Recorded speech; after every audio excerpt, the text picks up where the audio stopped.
සුබ සන්ධ්‍යාවක් වේවා ආදරණීය රංගිය මල්ලියේ කැලණි විශ්වවිද්‍යාලයේ විදිහට කැලණි විශ්වවිද්‍යාලයේ මහා සංගමයේ විදිහට ප්‍රථම වසර මූලික කරගෙන සිදු කරනු ලබන අධ්‍යාපනික වැඩසටහන් වල තවත් එක් වැඩසටහනක් තමයි මේ තියෙන තත්වයන් එක්ක සහ මේ තියෙන තත්වයන් එක්ක අපිට මේ විදිහට කරන්න සිද්ධ වෙන්නේ.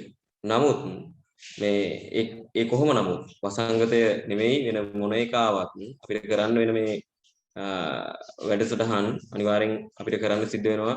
මොකද විද්‍යාර්ථයෝ විදිහට අපි කොහොමද මේ විශ්වවිද්‍යාල ජීවිතය ඇතුලේ සහ අපි දන්න කියන අත්දැකීම තමයි අරගලයක අත්දැකීම සම්බන්ධව අපි හැමෝම සම්බන්ධ වෙන ඊපස්සේ අපි හැමෝගෙම පොදු එකකතාවයෙන් සිදු වෙන මේ අරගලයක අත්දැකීම් කොහොමද අපි නැවත කියවා ගන්න කියන එක සම්බන්ධව තමයි අද මේ වැඩසටහන පැවැත්වෙන්නේ. එතකොට මේ අපේ ආරාධනයේ පිළි අරගෙන දැන් අපේ මාතෘකාව විදිහට අපි අද කතා කරන්නේ සයිටම් ඉතිහාසය සම්බන්ධ මාතෘකාව තමයි අපි සයිටම් ඉතිහාසය ගැන තමයි අපි අද සාකච්ඡා කරන්නේ. එතකොට අපේ ආරාධනයේ පිළි අරගෙන අද අපිත් එක්ක සම්බන්ධ වෙනවා අන්තර් විශ්වවිද්‍යාලීය ශිෂ්‍ය බල මණ්ඩලයේ හිටපු හැඳුම්කරු ලහිරු වීරසේකර සහෝදරයා ලහිරු වීරසේකර සහෝදරයා අපිත් එක්ක සම්බන්ධ වෙනවා සයිටම් ඉතිහාසය සම්බන්ධ ඔබත් එක්ක සාකච්ඡා කරන්න. එතකොට ආදරණීය නංගිය මල්ලි අපි මෙහෙම මාතෘකාවක් කරන්න හේතුව තමයි මේ වෙනකොටත් අපි දන්නවා පොතලාවල පනත සම්බන්ධයෙන් මේ වෙලාවේ සමාජයේ තියෙන අරගලය සහ මේ වෙලාවේ සමාජයේ තියෙන විරෝධය සහ අන්තර් විශ්වවිද්‍යාල ශිෂ්‍ය බල මණ්ඩලයේ විදිහට මහා ශිෂ්‍ය සංගම් විදිහට මේ වෙලාවේ දැවැන්ත අරගලයක අසීර්ම මොහොතක වුණත් නියැලෙමින් ඉන්නවා. ඒතර අපිට නැවත කියවා ගත යුතුයි. අපි හැමෝම දන්න කාරණේ තමයි සයිටම් කියලා කිව්වහම ආදරණීය නංගිය මල්ලියේ ඔයාලට මතක් වෙනවා ඇති පාරේ බහැලා උද්ඝෝෂණ කරලා ඔනොහොම එකක් තමයි ඔයාලට මේ විශ්වවිද්‍යාලේ ඉන්න කලින් මේ තියෙන අත්දැකීම. නමුත් ඒ අරගලයේ පිටුපස තියෙන ඇත්ත කතාව මොකක්ද? කොහොමද මේ සටන් පාට තේරුවේ? කොහොමද අරගලය පටන් ගත්තේ සහ කොහොමද එහි ජයග්‍රහණය කරා ඒක මෙහෙව්වේ කියන එක සම්බන්ධව ඒ පිළිබඳව නැවත විපරමක් කිරීමට මම ආරාධනා කරනවා අන්තර් විශ්වවිද්‍යාල ශිෂ්‍ය බල මණ්ඩලයේ හිටපු කැඳවුම්කරු ලහිරු වීරසේකර සහෝදරයාට. මොකද සහෝදරයා තමයි ඒ වෙනකොට අන්තර් විශ්වවිද්‍යාල ශිෂ්‍ය බල මණ්ඩලයේ හිටපු කැඳවුම්කරු. ඔබගේ නිසි මඟ පෙන්වීම සහ ඒ නායකත්වය මත තමයි මේ අරගලය ජයග්‍රහණය කරේ කියන එක අපි විශ්වාස කරනවා. ඒ නිසා ලහිරු වීරසේකර සහෝදරයාට ආරාධනා කරනවා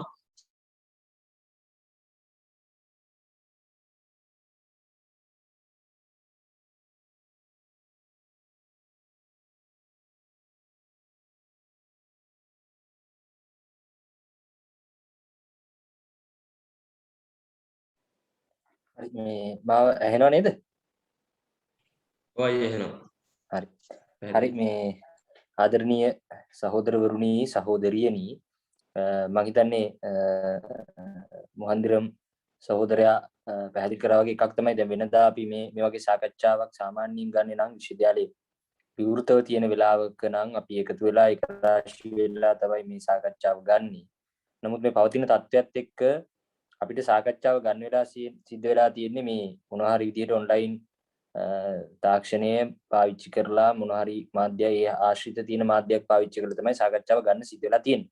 ඒ නිසා යම් අපහසුතාවයක් ඇති වෙන්නත් පුළුවන්. ඒ කියන්නේ මොකද දැන් මේ වගේ සාකච්ඡාවක් ටිකක් පිරිස මේ සජීවීව සම්බන්ධ වෙලා කරන්න තියෙනවා නම් හොඳයි. ඒකට අදාළ යම් වීඩියෝ දර්ශන ඒ වගේ දේවලුත් යම් විදියකට පාවිච්චි කරමු. නමුත් අපි දන්නවා මේ වගේ සාකච්ඡාවක අපිට යන්න පුළුවන් කාලය සාමාන්‍ය පැයකමාරක දෙකට වඩා එහාට යන්න අමාරුයි. එතකොට ඒක මේ අහගෙන ඉන්න අයට කරන කෙනාට උනත් යම් අපහසුයක් වෙන නිසා. කොහොම හරි මේ එකක් තමයි අර සහෝදරයා පැහැදිලි කරා වගේම අමාරුවෙන් අසීරුවෙන් වුණත් අසීරු වෙලාවක වුණත් අපිට මේ සාකච්ඡාව ටිකක් වැදගත් සාකච්ඡාවක්. මොකද මම හිතන්නේ දැනට ශිෂ්‍ය ව්‍යාපාරයේ නියෝජනය කරන ඔබ සියලු දෙනාත් යම් බරපතල විදිහේ අරගලයක නිරත වෙලා ඉන්න මොහොතක්. ශිෂ්‍ය නායකයින් කම්කරු නායකයින් හිරගත කරලා තියෙන වෙලාවක්. ඒ වගේ වෙලාවක තමයි මේ ඉතිහාසයේ සිද්ධ වෙච්ච එක අරගලයක් සම්බන්ධයෙන් ඒ අරගලයේ ඉතිහාසය, සයිටම් අරගලයේ ඉතිහාසය කතා කරන්න කැලණි විශ්වවිද්‍යාලයේ මහා සංගමයේ විදිහට තීරණය කරලා තියෙන්නේ. එකක් තමයි දැන් මේක ඇවිල්ලා අර ඉතිහාසය කිව්වම ගොඩක් අයට නිකන් දිනවක් වානු එක්ක කියන තොරතුරු වාර්තා කිරීමක් නෙවෙයි කරන්නේ. මේ සටනේ ප්‍රධානම වෙච්ච සන්දිස්ථාන. මුහන්තිරම් පැහැදිලි කරද්දි කිව්වා මේකේ සටන් පාට ආවේ කොහොමද? හරිද? ඒවා ආපු විදිහ ඒවට අදාළව දේශපාලනේ මොකද්ද? මෙන්න මේවා ගැන තමයි සහෝදර සහෝදරියන් එක්ක යම් සාකච්ඡාවක් ගොඩනගා ගන්න උත්සාහ කරන්නේ. මම මූලික අදහස් දැක්වීමක් කරන්නම්. ඊට පස්සේ කෙනෙකුට මේ සම්බන්ධයෙන් මොන හරි ගැටලුවක් ප්‍රශ්නයක් තියෙනවා නම් ඒක සාකච්ඡා කරන්නත් යම් වෙලාවක් අපිට ගන්න පුළුවන්. හරි. මම මේ වැඩේ මෙහෙම පටන් ගන්නම්. එකක් තමයි දැන් සයිටම් අහෝසි කිරීමේ අරගලය ගැන අපි සාකච්ඡාව තියෙන්නේ. ඒකෝට මේක පටන් ගන්නේ 2008 අවුරුද්දේ 2008 9 වගේ වෙද්දී සයිටම් කියලා ආයතනයක් ආරම්භ වීමත් එක්ක තමයි මේ අරගලේ පටන් ගන්නේ. හැබැයි දැන් අපි දන්නවා 2008 9 කාලවකවානුව කියලා කියන්නේ මේ රටේ යුද්ධය අවසන් කරලා ඒ යුද්ධය අවසන් කාල සීමාව ඒ මතින් තමන්ගේ පාලන බලය අරන් ගිය ආණ්ඩුවක් තිබුණු කාලවකවානුව. හැබැයි හොඳට මතක තියාගන්න ඒ බලය පාවිච්චි කරලා ජනතාව සමාජය මෙල්ල කරන දේශපාලනයක් කරමින් හිටපු වෙලාවකත් ශිෂ්‍ය ව්‍යාපාරයේ හිටියේ අධ්‍යාපනයේ විකිණීමට අධ්‍යාපනයේ පෞද්ගලීකරණය කිරීමට එරෙහිව අරගලේ. ඒ නිසා දැන් ගොඩක් අය මේ අරගලේ අතරමඟදී අහන්න පටන් ගත්තා. මේ අරගලේ උත්සන්න වෙද්දී අහන්න පටන් ගත්තා. මේක පටන් ගද්දි මොකුත් නොකිය දැන් ඇයි කියන්නේ. හරිද? මේ ආණ්ඩු පෙරලන්න තමයි මේවා කරන්නේ. මේ කලින් සද්ද නැතුව හිටියා. කලින් බයේ හිටියා. මහින්ද රාජපක්ෂලට බයේ මේවා කරේ නැහැ. එහෙම තමයි හිටියේ. හැබැයි 2008 9 කාලවකවානුව ඉඳලම මේක මේ ශිෂ්‍ය ව්‍යාපාරයේ ගත්ත හැම සටනකම අරගලයකම සටන් පාටයක් බවට පත් වෙලා තිබුණා. සාමාන්‍යයෙන් ඕන අරගලයක් යම් කාලයක් යනවා සමාජගත වීම සඳහා. සමාජයට යම් මේ සටන් පාට තහවුරු කිරීම සඳහා යම් කාලයක් ගත වෙනවා. හරිද? නමුත් ඒ කාල සීමාව ඇතුළතත් ඒ සටන් පාටේ පැත්තක තියලා යන එක වෙනුවට සමාජයට යම් මතයක් නිර්මාණය කරන්න සමාජෙත් එක්ක ඒ ගැන යම් සාකච්ඡාවක් හදාගන්න නම් ඒ සටන් පාටේ අපිට ඉස්සරහට අරගෙන යන්න වෙනවා. විවිධ සටන් ඇතුලේ සටන් පාට කියන්න වෙනවා. අධ්‍යාපනයේ පෞද්ගලීකරණයේ සම්බන්ධයෙන් වෙච්ච අපේ අදහස අපිට කියන්න. ඒතර සයිටම් සටන අන්න එහෙම එක දිගට ගලාගෙන ආපු සටනක්. දැන් 2008 වගේ වෙද්දි මේක ආරම්භ වෙනවත් එක්ක මේ විරෝධය ගොඩනැගීමින් එනවා. මේකට අදාළ විරුද්ධව සටන් පාට, සටන් ක්‍රියාමාර්ග මේවා සාකච්ඡා කරනවා මේවා වෙනවා. ඊට පස්සේ මේකේ මේ සටනේ දැන් අපි දන්නවා 2012 වගේ වෙද්දි විශ්වවිද්‍යාල පද්ධතියම සම්පූර්ණ වහලා ආචාර්ය අරගලයක් ක්‍රියාත්මක වෙනවා. මාස 3කට ආසන්න මාස 3කට අධික කාලයක් ඒ අරගලේ ක්‍රියාත්මක වෙනවා. එතකොට ඒ අරගලෙත් එක්කම ඒ අරගලයේ ඇතුළෙත් මේ සරණ පාටි තියෙනවා. හරිද? දැන් 2012 13 14 කාල සීමාවෙදී එනවා දැන් මේ ඒ කියන්නේ ඒ වෙද්දී දැවැන්ත මර්ධනයක් ශිෂ්‍ය ව්‍යාපාරයට ඇවිල්ලා තිබුණා. අපි දන්නවා 2012 පේරාදෙණිය ඉඳලා කොළඹට ආව පාගමනක් ආචාර්ය අරගලයටත් සම්මගාමීව ආචාර්ය වෘත්තාව ගාල්ලි ඉඳන් කොළඹට ඊට පස්සේ විශ්වවිද්‍යාලවල ඉන්න මේ අන්තර් විශ්වවිද්‍යාල ශිෂ්‍ය බල මණ්ඩලයේ විදිහට ආව පාගමනක් 2012 පේරාදෙණිය ඉඳලා පේරාදෙණිය ඉඳලා කොළඹට. එතකොට ඒ පාගමන ඇතුලේ තමයි අපි දන්නවා කැලණි විශ්වවිද්‍යාල ජනක බණ්ඩාර ඒකනායක ඊට පස්සේ රුහුණු විශ්වවිද්‍යාලයේ සිසිත ප්‍රියංකර කියන සහෝදරු දෙන්නව ඝාතනයට ලක් වෙනවා. එතකොට ඒ කාල සීමාව ගත්තට පස්සේ 1423කගේ පන්ති තහනම් කරලා තිබුණා. මේ රාජපක්ෂ ආණ්ඩුව යටතේදී 1420 ගානක පන්ති තහනම් කරලා තිබුණා. ජනක බණ්ඩාර ඒකනායක සිසිත ප්‍රියංකර මාතලන් ටොක්ක සහෝදරු ඝාතනය කරා. දැන් මෙන්න මේ වගේ තත්ත්වයක් ඇතුලේ තමයි මේ සටනත් පටන් ගැනීම ආරම්භය සිද්ධ වෙන්නේ. මේ හැම සටනකම විශේෂයෙන් ගත්තට පස්සේ දැන් 2012 ආචාර්ය අරගලය ඊට පස්සේ ශිෂ්‍ය ව්‍යාපාරය එතනින් එහා ජයග්‍රහණ ගෙනාවු සමසෞඛ්‍ය අරගලය රජරට අරගලය HND අරගලය රුහුණ කැලණිය නේවාසිකාගාර ප්‍රශ්නේ භික්ෂු බඳවා ගැනීම සම්බන්ධ ප්‍රශ්න මේ වගේ අරගල ගණනාවක් ශිෂ්‍ය ව්‍යාපාරය එක දිගට ජයග්‍රහණ කරා. ජයවර්ධන විශ්වවිද්‍යාලයේ පන්ති තහනම් 200 ගණක් ඉවත් කරගත්තා. රජරට විශ්වවිද්‍යාලයේ තිබුණු එහෙම පන්ති තහනම් මේ විශාල ප්‍රමාණයක් ඒ විදිහට ඉවත් කරගන්න පුළුවන් වුණා. ඊට පස්සේ සමසෞඛ්‍ය අරගලී උපාධි පාඨමාලාව අවුරුදු 4 අවුරුදු 3ට කප්පාදු කරපු එක ජයග්‍රහණය කරා. HND උපාධි සමානතාවය සම්බන්ධ ප්‍රශ්න ජයග්‍රහණය කරා. මේ හැම අරගලයකම ඕගොල්ලෝ බලන්න අන්තරේ පේජ් එකට හරි මේ ගිහිල්ලා බලන්න. ඒ හැම අරගලයකම ප්‍රධාන සටන් පාඨයක් විදිහට තිබුණා මාළවේ සයිටම් හොරෝපාධිකටේ අහෝසි කරන්න කියන සටන් පාඨ. හරි. එතකොට ඒ සටනට මූලික වෙච්ච ලොකු සමාජ මතයක් තිබුණේ නැහැ තමයි. නමුත් ශිෂ්‍ය ව්‍යාපාරයේ ඒකට විරුද්ධ මතය තහවුරු කරලා තිබ්බා. මොකද මම අර කිව්වත් වගේ දැනුත් අපිට කොතලාවල සටන් පාඨෙත් එක්ක අපි ගන්න සටන් පාඨ ප්‍රමාණයක් දැනටත් තියෙනවනේ. ඒතර සමහර කෙනෙකුට හිතෙන්න පුළුවන් මේ එක සටනක් අස්සේ ඇයි තව සටන් පාඨ ගෙනියන්නේ. හැබැයි අපි සයිටම් එකට දාලා අපේ මූලික විරෝධය සටහන් කරලා ගියේ නැත්තම් මොකද වෙන්නේ? ඊට පස්සේ සටන් පාඨ ගද්දී අන්න ඇත්තටම අර මේ පස්සේ කියන එක සාධාරණීකරණය. ඒ කියන්නේ මේ වෙලාවේ මේක පටන් ගද්දි කිව්වේ නෑ දැන් කියන්නේ. හරිද? ඔන්නෝම තමයි එතකොට සාකච්ඡාව හැදෙන්නේ. ඒ නිසා නිශ්චිතවම සයිටම් අරගලේ ආරම්භ වෙන්නේ මේක ආරම්භ වීමත් එක්ක ඊට පස්සේ විවිධ මට්ටම් වලින් මේ සටන් පාඨ ඉස්සරහට එන ඒවා වෙන සටන් ඇතුළේ මේ සටන් පාඨ කියවෙනවා මේවත් එක්ක තමයි එන්නේ. දැන් ඇයි මේ මාළවේ සයිටම් කියලා නිවිල් ප්‍රනාන්දු පටන් ගත්ත මාළවේ සයිටම් කියලා ආයතනයකට ශිෂ්‍ය ව්‍යාපාරය ඇයි විරුද්ධ වෙන්නේ? දැන් මේක මුලින් බේරගන්න ඉපේ. ඒ කියන්නේ ප්‍රධාන මේක තමයි ඕන සටනක ඇයි අපි සටන් කරන්නේ? දැන් නිවිල් ප්‍රනාන්දුත් එක්ක ප්‍රශ්නයක් තිබ්බද අපිට? නිවිල් ප්‍රනාන්දු අපි දන්නවද? අඳුරනවද? එයාත් එක්ක පෞද්ගලික තරහක් තිබ්බද? ඒ කිසි දෙයක් නෙවෙයි. හරිද? අපි දන්නවා 1977න් පස්සේ අධ්‍යාපනයේ විකිණීම, කියන්නේ නිදහස් අධ්‍යාපනය කියන කතාව අහෝසි කරලා අධ්‍යාපනය වෙළඳ භාණ්ඩයක් බවට පත් කිරීම සඳහා වෙච්ච බරපතල උත්සාහයක් සමාජ ක්‍රියාත්මක වුණා. හරිද? අපි කතා කරනවා අධ්‍යාපන 81 අධ්‍යාපන ධවල පත්‍රිකාව, ඊට පස්සේ 80 ගණන් වල මාපු උතුරු කොළඹ පෞද්ගලික වෛද්‍ය විද්‍යාල සටන. ඊට පස්සේ එතනින් එහාට දිගටම නේද? තාරා හැරල් වාර්තා, කිස්සිල්ලා වාර්තා, ඊට පස්සේ මහින්දගේ ආණ්ඩුව යටතේ විවිධ ගැසට් අනපනත් ගෙන ආපුවා, පෞද්ගලික විශ්වවිද්‍යාල පනත් ගෙන ආපුවා. මේ ඔක්කොම එක අධ්‍යාපනයේ විකිණීම සඳහා වෙච්ච පිඹුරුපත් සකස් කරමින් තිබුණා. හරිද? හැබැයි හොඳට මතක තියාගන්න අදටත් ලංකාවේ පෞද්ගලික විශ්වවිද්‍යාල කියලා තියෙනවා. පෞද්ගලික උසස් අධ්‍යාපන ආයතන කියලා තියෙනවා. කිසි එකක් උසස් අධ්‍යාපන ආයතන ලෙස ලියාපදිංචි කරපු ඒවා නෙවෙයි. ඒවායේ සමහර ඒවාට තියෙන්නේ විශ්වවිද්‍යාල ප්‍රතිපාදන කොමිෂන් සභාවෙන් ඒවා උපාධි පිරිනමන ආයතන ලෙස පිළිගන්නවා කියන එක විතරයි ඒගොල්ලන්ට තියෙන්නේ. ඒකෙත් සමහර ආයතනවල සමහර උපාධි පාඨමාලා වලට විතරයි මේ පිළිගැනීම තියෙන්නේ. හරි. ඒ විශ්වවිද්‍යාල පනත යටතේ පෞද්ගලික විශ්වවිද්‍යාල එහෙම ආරම්භ කරන්න බෑ. එතකොට නමුත් දැන් මේ තියෙනේම ඔක්කොම එතකොට සමාගම් පනත යටතේ මේ මොනවද ව්‍යාපාර විදිහට ලියාපදිංචි කරපු.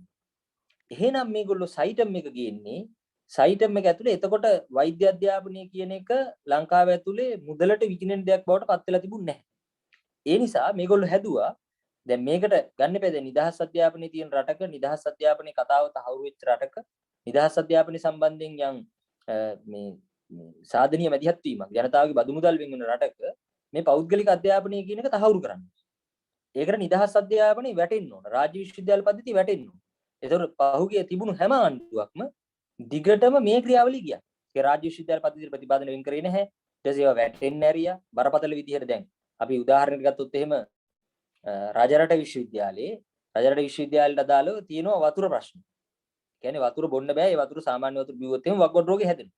බඩේ මේ ගල් එනවා. හරිද? නමුත් ඒකට විසඳුමක් දෙන්න මේ උනන්දු වෙන්නේ නැහැ. රජරට වෛද්‍ය පීඨයේට රජරට විශ්වවිද්‍යාල වෛද්‍ය පීඨය හැදුවේ 2011 අවුරුද්දේ ඉසෙට්ස්කෝ සම්බන්ධ ප්‍රශ්නයක් ඇවිල්ලා ඒ වැඩිපුර බඳවා ගැනීම කරන්න තීරණය කරා. ඒ වැඩිපුර බඳවා ගන්න පිරිසත් එක්ක තමයි රජරට වෛද්‍ය පීඨය හැදෙන්නේ. නමුත් රජරට වෛද්‍ය පීඨයට අවුරුදු ගාණක් යනකල් මහාචාර්ය එකකක් නැහැ. හරිද? මහාචාර්ය එකක් නැතුව තමයි රජරට විශ්වවිද්‍යාල වෛද්‍ය පීඨය යන්නේ. ඒ කියන්නේ අනුරාධපුර රෝහලට ලංකාවේ ප්‍රධාන රෝහලක් වෙච්ච අනුරාධපුර රෝහලට මහාචාර්ය එකකයක් නැතුව තමයි රජරට වෛද්‍ය පීඨය යන්නේ. හැබැයි ඒ වෛද්‍ය පීඨේ හදන්න මුදල් නැහැ කියන ආණ්ඩුව තමයි සයිටම් ආයතනය සඳහා රාජ්‍ය බැංකුවකින් ණය මුදලක් පවා නිකුත් කරන්නේ. හරිද? රජරට විශ්වවිද්‍යාලෙට අර මේක හදන්න සල්ලි නැහැ කියන. ඒකෝට හරිම පැහැදිලි ආණ්ඩුවේ ප්‍රතිපත්තිය තමයි අධ්‍යාපන විකිණීම. ඒක සමාජයේ තහවුරු කරන ප්‍රධාන ව්‍යාපෘතිය තමයි සයිටම් කියලා කිව්වේ. ඒ කියන්නේ දැනට විකිණෙන්නේ නැතුව තිබුණේ යම් විදිහකට මොන හරි විදිහකට තිබුණා නම් වෛද්‍ය අධ්‍යාපනය. ඒතකොට ඒක කෙලින්ම මිනිස්සුන්ගේ සෞඛ්‍ය එක්ක සම්බන්ධයි. ඒක සෞඛ්‍ය විකිණීමත් එක්ක සම්බන්ධයි. ඒ නිසා මේගොල්ලෝ සැලසුම් කරා මේකට නීතිමය භාවය දෙන්න. මම කියවනේ අදටත් ලංකාවේ තියෙන කිසිම පෞද්ගලික විශ්වවිද්‍යාලයක් පෞද්ගලික උපාධි දෙන ආයතනයක් උසස් අධ්‍යාපන ආයතන ලෙස ලියාපදිංචි කරලා හරි පිළිගැනීමට ලක් වෙලා හරි නෑ. ඒ ඔක්කොම සමාගම් පනත යටතේ සමාගම් විදිහට පටන් ගත්තේ. හරි. දැන් මේ කොතලාවල වගේ එකක් විශේෂ පනතකින් පටන් ගත්ත එකක්. හරිද? ඒතර එතනත් අධ්‍යාපන විකුණනවා. ඒතර අර පෞද්ගලිකව තියෙනවා කිසි එකක් එහෙම නෑ. ඒ නිසා කොතලාවල මේ සයිටම් කියලා කියන්නේ ප්‍රධානම මේ ව්‍යාපෘතියක් අධ්‍යාපනයේ විකිණීම පෞද්ගලීකරණය කිරීම සමාජයේ තහවුරු කරන්න කියනවා. ඒ නිසා ආණ්ඩුව මාරන්තික මේකට හැප්පුණා. ගැසට් පත්‍ර ගෙනාවා විවිධ දේවල් කරා. මේ ගැසට් වෙනස් කරා, ගැසට් වල අකුරු වෙනස් කරා. මේකට නීතිමය භාවය දෙන්න. මේකේ ඉන්න වෛද්‍යවරුන්ට වෛද්‍ය සභාවේ අනුමැතිය ගන්න වෛද්‍ය සභාවට බලපෑම් කරා. ওই විදිහේ බරපතල විදිහේ මැදිහත් වීම ප්‍රමාණයක් මහින්ද රාජපක්ෂ පාලනය ඇතුළේ සිද්ධ වෙමින් ආවා. එතකොට ඔය මේ 2012 13 14 කාලවක වගේ ශිෂ්‍ය ව්‍යාපාරයේ සැලකිය යුතු විදිහේ සටන් ජයග්‍රහණය කරමින් නායකත්වයේ දෙමින් ඇවිල්ලා දැන් සයිටම් සරන් පාටෙත් එක්ක සයිටම් අහෝසි කිරීමේ අරගල එනවා. මොකද මේ ඒකට එනවා දැන් අර ඒ වෛද්‍යවරු එළියට එන වෛද්‍යවරුන්ට වෛද්‍යවරු විදිහට ලියාපදිංචි වෙන්න අවසර දෙන්න එනවනේ. ඒතකොට මේක නැවත සමාජයේ බරපතල විදිහේ කතා බහලා. ඒකයි මම කිව්වේ අර සමහර සටන් පාට සමාජයේ තහවුරු කිරීම සඳහා යම් කාලයක් යනවා. නමුත් ඒ කාලය අපතේ යන කාලයක් නෙවෙයි. ඒ කාලය ඇතුළතදී ඒ සටන් පාටේ අපි සමාජයට කියන ප්‍රමාණය සමාජ ගත කරලා තියෙන ප්‍රමාණය ඒ සටනේ ඉස්සරහට වැදගත්. අනිවාර්යයෙන් මේක විශේෂ කාරණයක් බවට පත්. දැන් මේකේ ඒතොර අපි මේකට විරුද්ධ වෙච්ච පදනම තමයි සයිටම් ආයතනයේ තුල අධ්‍යාපනයේ විකිණීම. දැන් අපිට තිබ්බේ නෑ මෙතන ගාණ වැඩි සම්බන්ධ ප්‍රශ්න. හරිද? මේකේ මේ ගණන් අඩු කරන්න ඕන කියලා මේ එකක්. එහෙම නෙමෙයි අපි කිව්වේ. මේක තමයි අධ්‍යාපන විකුණන්න කියන ප්‍රධාන ව්‍යාපෘතිය. එහෙනම් ඒක සම්පූර්ණ අහෝසි වෙන්නේ. ඒක නතර වෙන්නේ. හරිද? නිදහස් අධ්‍යාපනයේ කියන සටන් පාඩි ඉඳලා තමයි ඒ තර්කයේ ශිෂ්‍ය ව්‍යාපාරي ගෙන්නේ. හරි. එහෙනම් ඊළඟට තියෙන ප්‍රධාන ප්‍රශ්නයක් තමයි මේ සටනේ අපේ සටන් පාට නිශ්චිත කර ගැනීම කියන්නේ. ඒ කියන්නේ ඕන සටනක තියෙනවා. දැන් කොතලාවලයකට අදාළවත් අපි දැක්ක පහුගිය කාලේ විවිධ සටන් පාට ආවා. හරිද? ඒ නිසා සටන ආරම්භ වෙද්දිම ඒ සටනේ අපේ දේශපාලන අදහස පැහැදිලි වෙන නිශ්චිත සටන් පාටයක් අපි සමාජගත කරන්න ඕනේ. එහෙම නැත්තම් වෙන්නේ ඒකෙන් වාසි ගන්නේ නැවත ආණ්ඩුව. ඒකට මම උදාහරණ කියන්නම්. දැන් සයිටම් අරගලයේ ඇතුළේදී සටන් පාට කීපයක් ආවා. හරිද? සටන් පාට කීපයක් ආවා. එකක් තමයි ශිෂ්‍ය ව්‍යාපාරය ප්‍රමුඛ වෙච්ච ශිෂ්‍ය ව්‍යාපාරයේ කේන්ද්‍රය වෙච්ච බලවේග වල සටන් පාටේ බවට පත් වුණේ. මේක හරහා අධ්‍යාපනය විකුණනවා, නිදහස් අධ්‍යාපනය විනාශ කරනවා කියන. ඊළඟට ආවා සයිටම් ආයතනයේ නීති විරෝධී කොටස අල්ලලා ඒකට සටන් පාට. ඊට පස්සේ සයිටම් ආයතනයේ ගුණාත්මක වෛද්‍යවරයෙක් බිහි කරන්නේ නැහැ කියන එකට අදාළ සටන් පාට. දැන් මේවයි ප්‍රශ්නේ මොකක්ද කියලාත් මම පැහැදිලි කරන්නම්. එකක් තමයි දැන් ශිෂ්‍ය ව්‍යාපාරිකත් සටන් පාට තිබෙන නිදහස් අධ්‍යාපනයක්, නිදහස් සෞඛ්‍යයත් වනසන මාළඹේ සයිටම් හොරෝපාදි කඩේ අහෝසි කරනවා. ඕක තමයි සටන් පාට. හරිද? දැන් ඊළඟට නීති විරෝධීයකට එන්නකො. දැන් අපේ සටන් පාටේ පැහැදිලි අපි නිදහස් අධ්‍යාපනයේ මෙතන නිදහස් අධ්‍යාපනයේ විකිණීමට එරෙහිව තමයි අපේ සටන තියෙන්නේ. එහෙනම් ඒ අහෝසි වීම වෙන්න ඕන. මෙතන මුදල් ආය කිරීම සම්පූර්ණ නතර වෙන්න. ගාණ අඩු කරන එක හරි අතරමැද විසඳුම් හරි ඒ මොකුත් නැහැ. දැන් ඊළඟ සටන් පාටේ ආවේ නීති විරෝධී මාළඹේ සයිටම් අහෝසි කරන්න. ප්‍රශ්නේ තියෙන්නේ දැන් නීති විරෝධීයක විතරක් ගත්තා. මේක නීති විරෝධී ආයතනයක් තමයි. වෛද්‍ය සභාවේ අනුමැතිය තියෙනවා කියලා බොරුවට පුවත්පත් දැන්වීම. ඒක හරිම පැහැදිලි නීති විරෝධී. හැබැයි නීති විරෝධී සටන් පාටේ විතරක් ආවොත් එහෙම දැන් ආණ්ඩුව 2017 ජනවාරි 31 වෙනිදා මේකට නීතිමය භාවය දුන්නා. එතකොට ඒ සටන් පාටේ තවදුරටත් පවතිනවද නැද්ද? ඒ කියන්නේ නීති විරෝධීයක විතරක් ගත්තනම් ඒ සටන් පාටේ තවදුරටත් පවතිනවද නැද්ද? ඒ සටන් පාටේ පවතින්නේ නැහැ. මොකද ආණ්ඩුවේ හැම වෙලේම අධිකරණයේ තියෙන ආණ්ඩුව තියෙන්නේ. අධිකරණයේ ස්වාධීනයි කියලා කිව්වට ඒක ස්වාධීනත්වය ආරක්ෂා කරන්න ඕන කියලා කිව්වට ඒක හැම වෙලේම වැඩ කරන්නේ මේ පවතින ආණ්ඩුවත් එක්ක. ඒ නිසා නීතිමය භාවය ගන්න එක ඒගොල්ලන්ගේ වැඩක් අතර මේගොල්ලෝ එක ගත්තා. SB දිසානායකලා කලින් ගැසට් ගහලා එක ගන්න හැදුවා. පෞද්ගලික විශ්වවිද්‍යාල පනතක් ගෙනල්ලා එක ගන්න හැදුවා.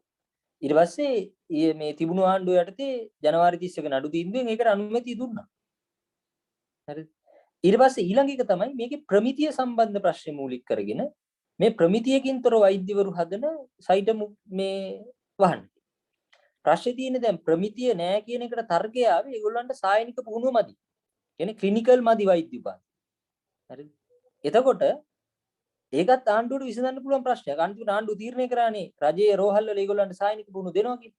මොකද සාමාන්‍යයෙන් පෞද්ගලික මේ කියන්නේ වෛද්‍ය අධ්‍යාපනයේ පෞද්ගලික ආයතනයකින් දෙනවා නම් පෞද්ගලික රෝහල් වල නැහැ අධිකරණ වෛද්‍ය විද්‍යාව සම්බන්ධ පැත්තයි ප්‍රජා සෞඛ්‍ය කියන එකයි නැහැ. කියන්නේ වෛද්‍ය විද්‍යාවේ වෛද්‍යවරයෙක් වෙනවා නම් කෙනෙක් ඒ අධිකරණ වෛද්‍ය විද්‍යාවයි ප්‍රජා සෞඛ්‍ය සම්බන්ධයි සායනික පුහුණුව ගන්න ඕනේ. ඒතකොට ඒක කරන්න අනිවාර්යයෙන් රජයේ රෝහල් එක්ක මේකට සම්බන්ධ වෙන්න වෙනවා. ඒතකොට රජයේ රෝහල් දෙන වැඩේ කරන්නේ ආණ්ඩුවනේ අන්තිමට.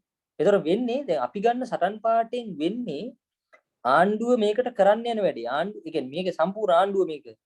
ආණ්ඩුවට මේක අපි ආණ්ඩුවේ අර ආණ්ඩුවට දැන් තියෙන මේක පවත්වාගෙන යන්න තියෙන අපහසුකම් ටික තියෙන්නේ. අපි ඒවට උත්තර දුන්න වෙනවා අපේ සටන් පාඩේ. හරිද? ඊට පස්සේ තමයි මේ ජනසතු කිරීම කියලා ආපු සටන් පාඩේ. විශේෂයෙන් ඔය GMO එක වගේ එකක් මේ සයිටම් සටනේ හිටියා. හරිද? ඒතකොට ඒගොල්ලන්ගේ සටන් පාඩේ මූලික එකක් බවට පත් වෙලා තිබුණා මේක ජනසතු කරන්න. ඒ කියන්නේ ගොඩක් අය කිව්වා මේ අහෝසි කිරීම කියන එකට මිනිස්සු සෙට් වෙන්නේ. හරිද? මිනිස්සු මේකට වැඩිය මේ එකක නැති වෙයි. ඒ නිසා ජනසතු කිරීම ගමු කියලා සමහර සංවිධාන වලලු තර්ක. හැබැයි ඒ කියන්නේ අපි කියද්දි හරියට ඒක කියන්න ඕනේ කියලා වැදගත්කම තමයි ජනසතු කිරීම සටන් පාඩේ ආණ්ඩුව පාවිච්චි කරනවා. අපි කිව්වා මේක ජනසතු කිරීම කියන එකෙන් වෙන්නේ ඒ කියන්නේ ආණ්ඩුව යටතේ මේක තියාගෙන අධ්‍යාපනය විකුණන්න පුළුවන්. ඒ කියන්නේ ආණ්ඩුව යටතට ගන්නවා. ආණ්ඩුව යටතේ ජනසතු කරනවා කියලා ආණ්ඩුව යටතේ තියා ගන්නවා අධ්‍යාපනය විකුණනවා. දැන් කොතලාවල එකේ කරන්නේ, NSBM එකේ කරන්නේ, NIBM එකේ කරන්නේ. හරිද? එතකොට ඒ සරන් පාඩේ යටතේ අන්තිමට උනේ නෙවිල් ප්‍රනාන්දු රෝහල ජනසතු කරා කියලා කිව්වා. බොරු උත්සවයක් තියලා ජනාධිපතිවරයාත් ගිහිල්ලා සහතික හෝමාරු කරගෙන givisum අස්සම් කරලා මේක ජනසතු කරා කියලා කිව්වා. ඊට අර සටන් පාඩේ සම්පූර්ණ සමාජ ඉස්සරහා අවුලකට දැම්ම ආණ්ඩුවම වැඩක් කරනවා. ඒතර මේ ඔක්කොටම රටපුරා පෝස්ටර් ගැහුවා සයිටම් මේ ජනසතුයි අර හිමි කියලා ගාලා අන්තිමට රෝහල් තමයි ගත්තේ. රෝහලෙත් අදටත් තියෙන එක කොටසක් සල්ලි වියදම් කරලා මේවා කරන අයට පුළුවන් අනිත් කොටස නිකන් තියෙනවා. ඒකට සම්පූර්ණ මේ කියන්නේ මිනිස්සුන්ගේ සල්ලි යොදවනවා හැබැයි ඒක නඩත්තු. එතකොට ඔන්න ඔය සරන් පාටි කියන එක බරපතල විදිහේ වැදගත් වෙන්නේ ඔන්න ඔය සටනේ අවසානයට යද්දී ඒක ඉලක්කයට යද්දී ඒක වැදගත් වෙනවා. ඒ නිසා ශිෂ්‍ය ව්‍යාපාරේ නිශ්චිතවම අදහස හිටියා. නෑ මේකේ සටන් පාටි තමයි නිදහස් අධ්‍යාපනය, නිදහස් සෞඛ්‍ය වනසන මාළඹේ සයිටම් හොරෝපාදි කඩේ අහෝසි කරන්න කිව්වා. එතකොට දැන් මෙන්න මේ සටන් පාටත් එක්කම හැබැයි සයිටම් අරගලයේ ඇතුලේ තිබුණු ප්‍රධාන එකක් තමයි අනිත් සටන් පාට. දැන් මේ ගැන මම කියන්නේ මේ සටන ඇතුලේ විවාද සම්පන්න දේවල් මොකද දැනුත් මම හිතනවා මේ කොතරාව සටන ඇතුලේ යම් විවාද මේවට අදාළව තියෙනවා.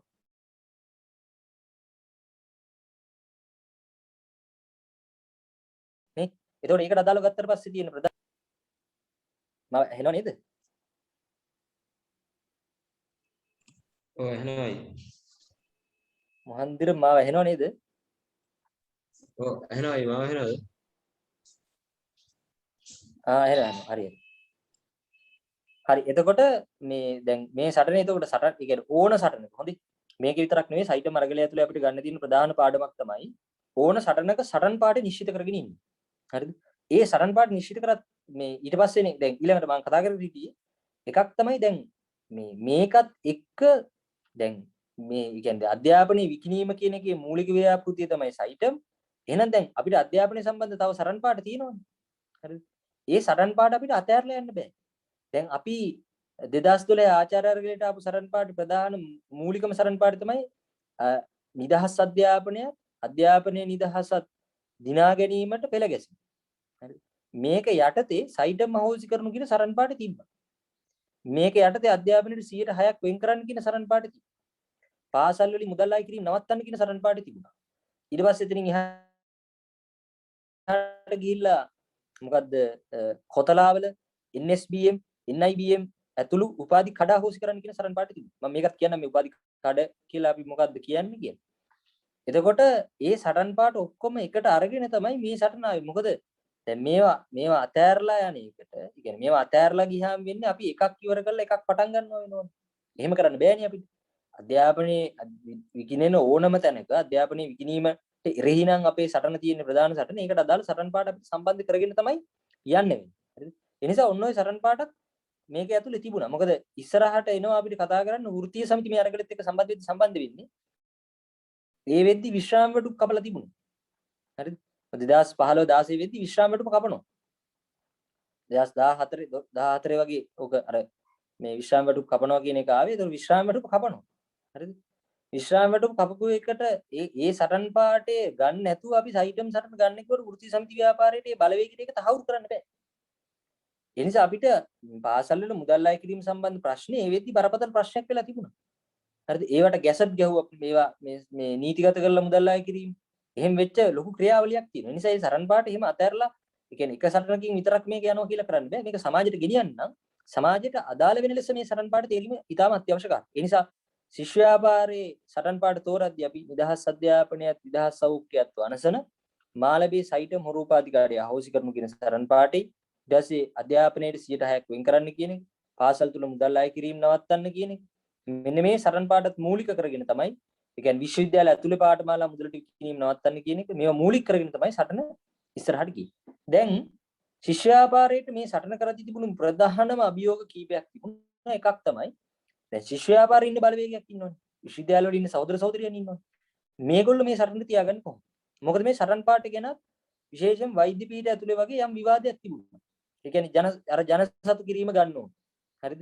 ඒතර අපිට තිබුණේ මේක ඇතුලේ වෛද්‍ය උපාධි විකුණන එක සම්බන්ධ ප්‍රශ්නයක් විතරක් නෙමෙයිනේ. නිශ්චිතවම මේක ඇතුලේ අනිත් උපාධි පාඨමාලා තිබුණා. ඒ නිසා මේ ආයතනය අහෝසි කිරීම. මේකට අර විශේෂයක් ආවේ මේ වෛද්‍ය උපාධිය විකිණීම නීතිගත කිරීම හරහා අනිත් උපාධි පාඨමාලා වලටත් ඉබේම නීතිගතභාවය ගන්න එක තමයි ආණ්ඩුවේ සලස්ව තිබුණේ.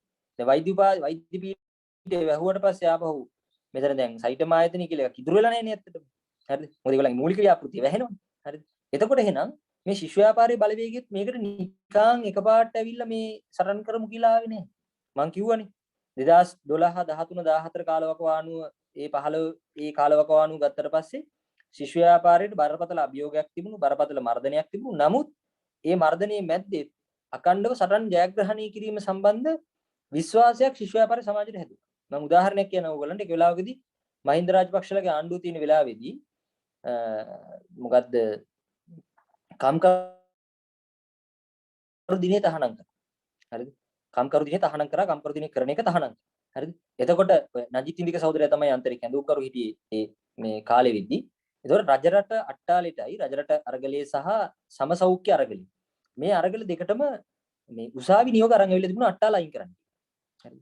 හැබැයි ඒ අට්ටාල එකක්වත් අයින් කරන්නේ නැතුව ඒ කියන්නේ අධිකරණ නියෝගය ඇත්තටම කඩලා අධිකරණ නියෝගේ කඩ කරමින් අට්ටාල වල හිටියා. ඒක මාර අභියෝගයක් වුණා හිටපු පාලකයන්ට. මොකද දැන් අධිකරණ නියෝග සටන් කරන බලවේගයක් අධිකරණ නියෝග කැඩුවට පස්සේ ඕක යනවා ඊට පස්සේ එකදී. හරිද? දැන් මේ පහුගිය කාලේ උනේ නේද කොතලාවල පනතර විරුද්ධව කවුරුත් කොතලාවල පනතර කියන්නේ කවුරුත් මේ තියෙන தත්ත්වය අනම්මනම් ඔක්කොම එක්ක උද්ඝෝෂණ අරහිමේ වැඩි නොකර ඉද්දී ශිෂ්‍ය ව්‍යාපාරේ පාර බැලලා අමාරුවෙන් හරි උද්ඝෝෂණ. ඊට පස්සේ ආවේ නැද්ද? ගුරුවරු අරහිමේ ඔක්කොම උද්ඝෝෂණයට ආවනේ. ඉතින් අර වෙලාවෙත් උනේ මේ විදිහට අර නඩු තීන්දුව මේවා කරලා මේ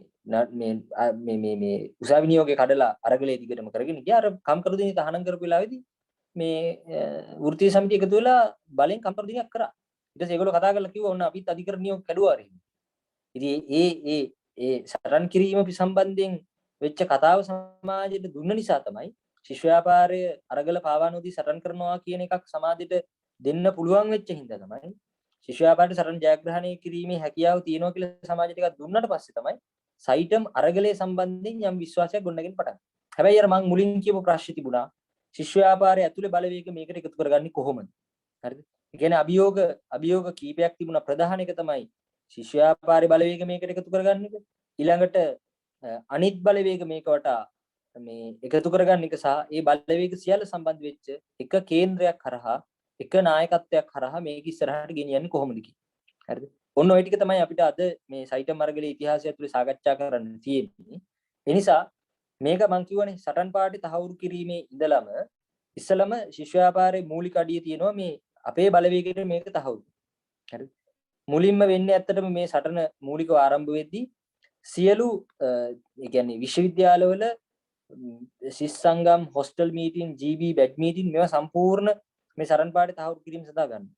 වෛද්‍ය පීඨ ඇතුලේ ආපු අර්බුදයේ අර සටන් පාට සම්බන්ධ ආපු ප්‍රශ්නේ විසඳන්න වෛද්‍ය පීඨ වලට ගිහිල්ලා අන්තරේ වෛද්‍ය පීඨ ශිෂ්‍ය ක්‍රියාකාරී කමිටුව ගිහිල්ලා සම්පූර්ණ මීටින් අරගෙන ළමයිට මේක පැහැදිලි කරා. පත්‍රිකා ගැහුවා. ඊට පස්සේ පත්තර ගහලා බෙදුවා. මේ ඔක්කොම කරලා මේ ශිෂ්‍ය ව්‍යාපාරයේ මතය තහවුරු කරන වැඩි ඊට පස්සේ දැන් මේ මතය සමාජයට ගෙනියන්න මේ සරණ පාඩ. මේකට අදාළව කරපු වැඩක් තමයි මේ ඔක්කොම මේ ඒ කියන්නේ මේ එකක් ඉවර වෙලා එකක් වෙනව නෙවෙයි මේ එකවර වෙන්නේ. දේශපාලන පක්ෂ සියල්ලම ගෙනල්ලා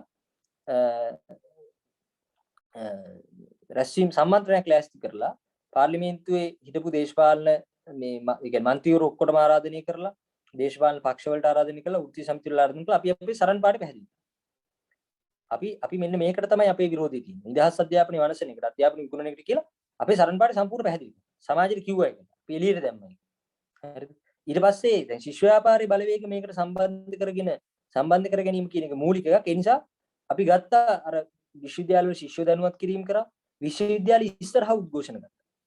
හරිද? විශ්වවිද්‍යාල ඉස්සරහා උද්ඝෝෂණ ගත්තා. ආසන්න නගරවලට පාගමන් ගියා.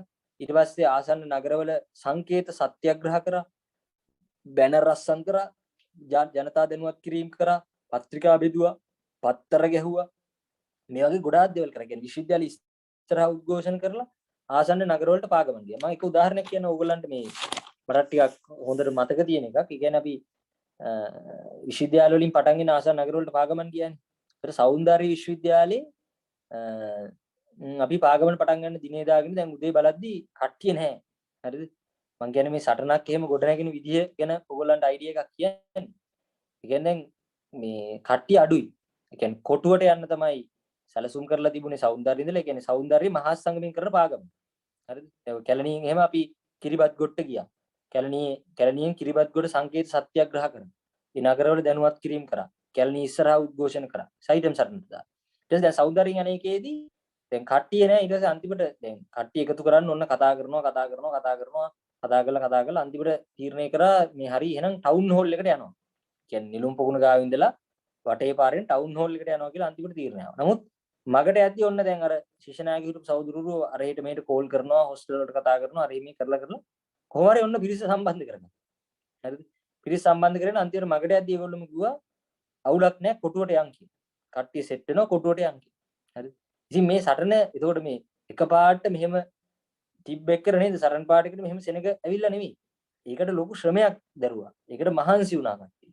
මහන්සි වෙලා මතේ තහවුරු කරලා දැන් ඒකට අර එදා ගෙන්නපු අයට මේ මතේ තහවුරු වෙන්නේ එතකොට උද්ඝෝෂණය කියන සටන් පාට හඬකොලේ අල්ලගෙන යන බැනර් එක ඊට පස්සේ කොටුවේ ගිහිල්ලා මෙතන මේ කරන කතාවලින් මේ ඔක්කොගෙම තමයි අපේ බලවේගයට මේක තහවුරු වීම කියන එක වෙන්නේ.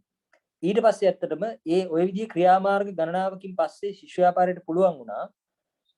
ඒ කියන්නේ අන්තරයට සම්බන්ධ නැති විශ්වවිද්‍යාල පවා අන්තරයේ උද්ඝෝෂණ වලට ගියේ. හරිද? ලංකාවේ තිබුණු සියලු විශ්වවිද්‍යාල උද්ඝෝෂණ වලට ගේන්න ඒ විශ්වවිද්‍යාල ඉස්සරහා උද්ඝෝෂණ කරන්න ඊටසේ අන්තරයේ තිබුණු අන්තරයට නිල වශයෙන් කියන අන්තරයේ දැන් අන්තරයේ කැඳවන අන්තරයට සම්බන්ධ වෙන්නේ නැති විශ්වවිද්‍යාල සියල්ලම මේ අරගලයේ වටා ඒකරාශී කරන්න ශිෂ්‍ය ව්‍යාපාරයට පුළුවන් වුණා. හරිද? එතකොට මේ සරණ විද්‍යාලයේ භික්ෂු බල මණ්ඩලයේ අන්තර් විශ්වවිද්‍යාල ශිෂ්‍ය බල මණ්ඩලය ශිෂ්‍ය ව්‍යාපාර නියෝජනය කරන ප්‍රධානම සංවිධාන තුනම ඒකාබද්ධ කරලා මේ සංවිධාන තුන තීරණයකට ආවා. ඊට පස්සේ ඒකාබද්ධ වෙලා තමයි ක්‍රියාමාර්ග තෝරන්නේ. හරිද? එතකොට මේ සටන ඇතුලේ ඒකාබද්ධ ක්‍රියාමාර්ග තෝරන්න ගියා. ඊට පස්සේ සියලු බලවේග එක තැනකට ගේන්න ශිෂ්‍ය ව්‍යාපාරේ සමත් වුණා. ඒක නිකන් නෙවෙයි උනේ. මේ සරණ පාඩ පිළිබඳ දේශපාලනී සරණ පාඩ ගත්තේවා ඒව ගැන ලොකු පැහැදිලි කිරීම අවබෝධ කිරීම කරලා තමයි ඒ වැඩේට ගියේ. හරිද? ඒතර ඔන්න ප්‍රධාන අභියෝගයක් තිබුණා ශිෂ්‍ය ව්‍යාපාරයේ බලවේග මේකට සම්බන්ධ කරගන්නේ. ඊට පස්සේ එන ප්‍රධානම එකක් තමයි දැන් අනිත් බලවේග මේකට සම්බන්ධ කරගන්නේ කොහොමද? ඒ අනිත් බලවේග උනත් නිකන් එන්නේ නැහැ. දැන් කොතලාවල සටනට මුලින්ම සටන් කරද්දී ශිෂ්‍ය ව්‍යාපාරයෙන් සටන ගන්නුනේ. දැන් මේ සටනේ කොතලාවල සටන ඇතුළෙත් එහෙම තමයි. ශිෂ්‍ය ව්‍යාපාරයට තමයි මුලින් සටන ගන්න උනේ. ඊට පස්සේ තමයි ටික කට්ටිය සම්බන්ධ වෙන්නේ. මොකද සමාජයේ කතා බහට ලක් වෙලා සමාජෙත් එක්ක සටන සම්බන්ධ වෙන්න තමයි අනිත් බලවේග මේක වටා ඒකරාශී වෙන්නේ. අන්න ඒ නිසා තමයි අපිට සිද්ධ උනේ ශිෂ්‍ය ව්‍යාපාරයේ බලවේග එක තැනකට ගෙනල්ලා ටිකෙන් ටික මේක සමාජගත කරන වැඩේ කරන්නේ. ඒ අතරේ තමයි විවිධ ප්‍රශ්න ආවා. ඔයගොල්ලෝ දන්නවත් ඇති දැන් සයිටම් අරගලයේ ඇතුලේ තමයි කියන්නේ නවකවාද ප්‍රශ්නෙට අපිට මුහුණ දෙන්න.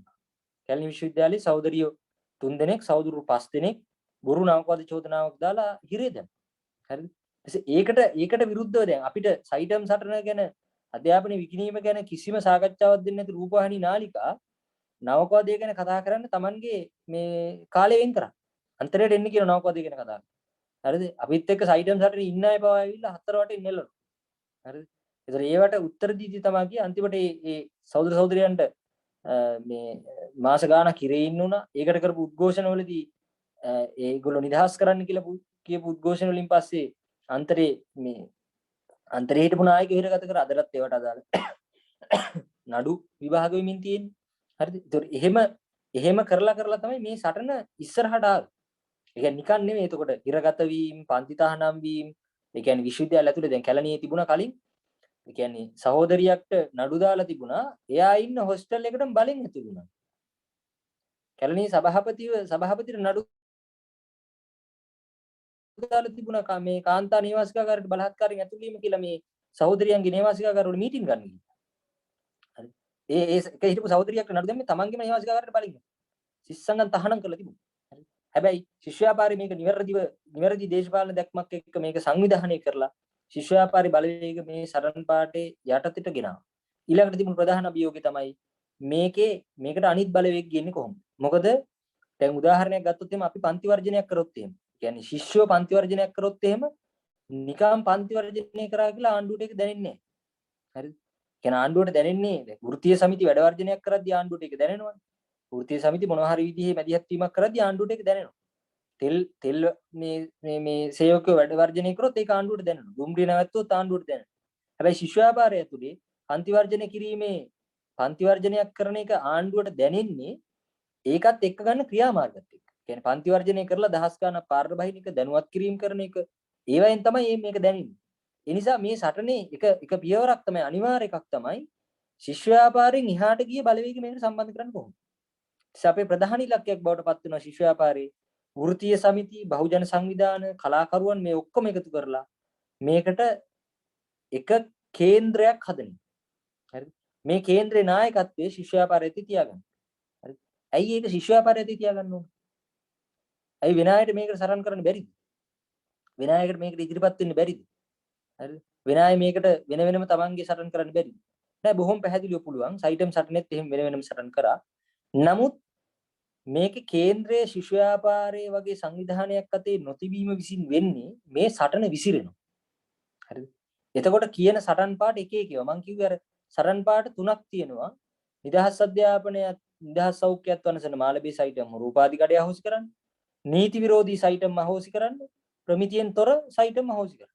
දැන් අරවට ආණ්ඩු උත්තර දීලා ඒව ඉවර කරොත් එහෙම එවැනි සංවිධාන වලින් හදන කේන්ද්‍රයක් මේකේ කේන්ද්‍රය බවට පත් වුණොත් මේ සටන අතරමඟ නතර වෙනවා. මේ සයිටම් සටනේ හැදිච්ච කිසිම සංවිධානයක් හරිද? කිසිම සංවිධානයක් එහෙම අතරමඟ හැදිච්ච කියන්නේ සයිටම් විරෝධී ජනපෞර හැදුනා, පෞද්ගලික වෛද්‍ය විද්‍යාල විරෝධී මධ්‍යස්ථානය කියලා හැදුනා. මේ කිසිම එකක් සයිටම් සටන අවසන් වෙනතුරු ඉතුරු උනේ නැහැ. ඔයගොල්ලෝ බලන්න ඉතිහාසයේ බලන්නේ කිසිම එකක් සයිටම් සටන අවසානයේ ඉතුරු නැහැ. හැදිච්ච සමහර සංවිධාන දෙමාපියෝ මාරාන්තික උපවාසික ඉද්දී සටන අතරමඟ නතර කළා. දෙමාපියන් මාරාන්තික උපවාසික ඉද්දී පෝස්ටරයක්වත් ගහන්න නැතුව ඒ සංවිධානය ඉවරුණා. ඒ කියන්නේ ඒ ශිෂ්‍ය ව්‍යාපාරයේ කේන්ද්‍රය මේක තියාගන්න ඕන ප්‍රධාන හේතුව තමයි කියන්නේ ශිෂ්‍ය ව්‍යාපාරින් මේ අධ්‍යාපනයේ විකිණීමට එරෙහි සටනේ දැන් ඒ කියන්නේ අවුරුදු 30කට 40කට වඩා මේ සටනේ මූලික මේ පෙරගමන් කරුවා බවට පත් වෙලා තියෙන ශිෂ්‍ය ව්‍යාපාරය. ඉතින් ශිෂ්‍ය ව්‍යාපාරයේ මේකේ හරිම සටන් පාට තෝරන කේන්ද්‍රයේ ශිෂ්‍ය ව්‍යාපාරයේ බවට පත් උනේ නැත්තම් මේ සටන අතරමඟ නතර වෙනවා. අපි දන්නවා මේකට විවිධ බලවේග සම්බන්ධ කරගන්න ඕන. හැබැයි මේ බලවේග සම්බන්ධ වෙන්නේ ඒගොල්ලන්ට සමහර අයට මේකට එන අයට සම්පූර්ණ නිදහස් අධ්‍යාපනයේ දිනා ගන්න ඕන කියලා සරණ පාටක් ඒගොල්ලන්ට නැහැ. හැබැයි ශිෂ්‍ය ව්‍යාපාරයේ මේ අරමුණ තියෙනවා. සයිටම් සටනින් පස්සේ නිදහස් අධ්‍යාපනයේ දිනා ගැනීම අරගලේ තියෙනවා කියලා ශිෂ්‍ය ව්‍යාපාරයට දේශපාලන කියවීමක්. අන්තරේට එහෙම මේ සරණ පාටයක් තියෙනවා. නිදහස් අධ්‍යාපනයේ නිදහස දිනා ගැනීමට පෙළ ගැසෙනවා. එහෙනම් ශිෂ්‍ය ව්‍යාපාරයේ කේන්ද්‍රය මේක තියෙන්න ඕන. මේ සටන අවසන් ජයග්‍රහණය දක්වා ගෙනියන්න නම් ශිෂ්‍ය ව්‍යාපාරයේ මේකේ නායකත්වය ගන්න ඕන කේන්ද්‍රයේ ඉන්න ඕන.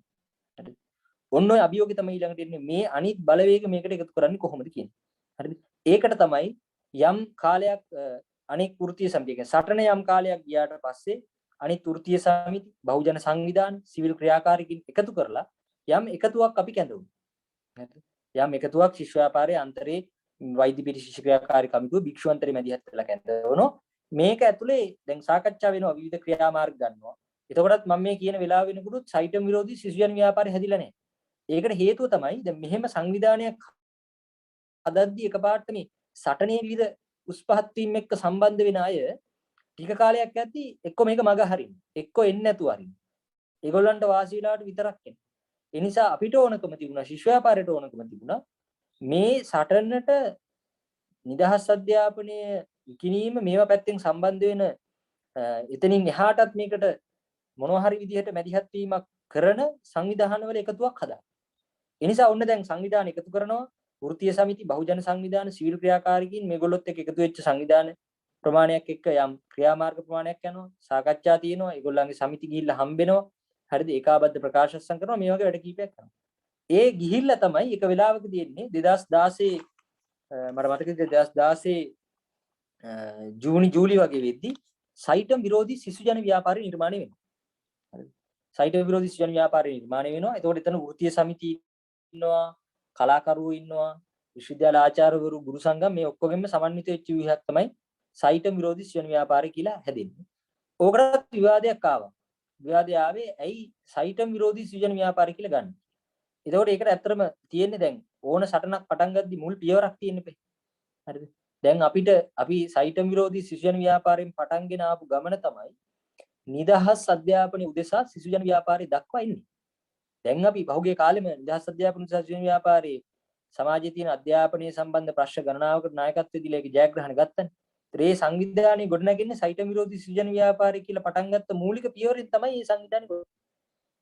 මොකද එහෙම නැත්නම් එකපාරට නිදහස් අධ්‍යාපන උදෙසා කියලා සිසුජන ව්‍යාපාරය කියලා පටන් ගත්තා නම් අර සටන ඇතුලේ සමහර සංවිධාන සමහර දේවල් පරීක්ෂාවට ලක් වෙනවා.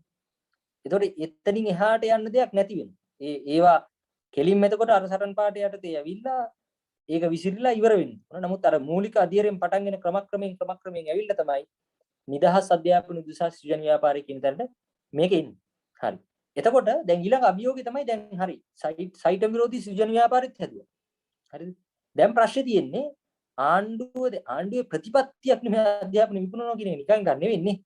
කියන්නේ ආණ්ඩුව අධ්‍යාපන විකිණීම තමයි ඒගොල්ලන්ගේ ප්‍රතිපත්තිය. ගොඩක් අය කියවන අර බන්දුල SP ගෙදර යනවා රෙහි වැඩේ තියෙන බන්දුල SP ගෙදර ගියාට ඊළඟට එන අයගේ අධ්‍යාපන ප්‍රතිපත්තිය මේකම නම් වැඩක් නැහැ. ඒ කියන්නේ අපි මේගොල්ලන්ට විවේචන තියෙනවා ඔක්කොම තියෙනවා. නමුත් ඒ ගියා කියලා ආපහු මේ ප්‍රතිපත්තිය ප්‍රශ්න කිරීම කියලා කතාවක් තියෙනවා. ප්‍රතිපත්තියක් ගොඩක් අය කිව්ව ප්‍රතිපත්තියක් නැහැ කියන්නේ. බන්දුලගේ SP ගේ ප්‍රශ්න නිසා තමයි මෙහෙම වෙන්නේ.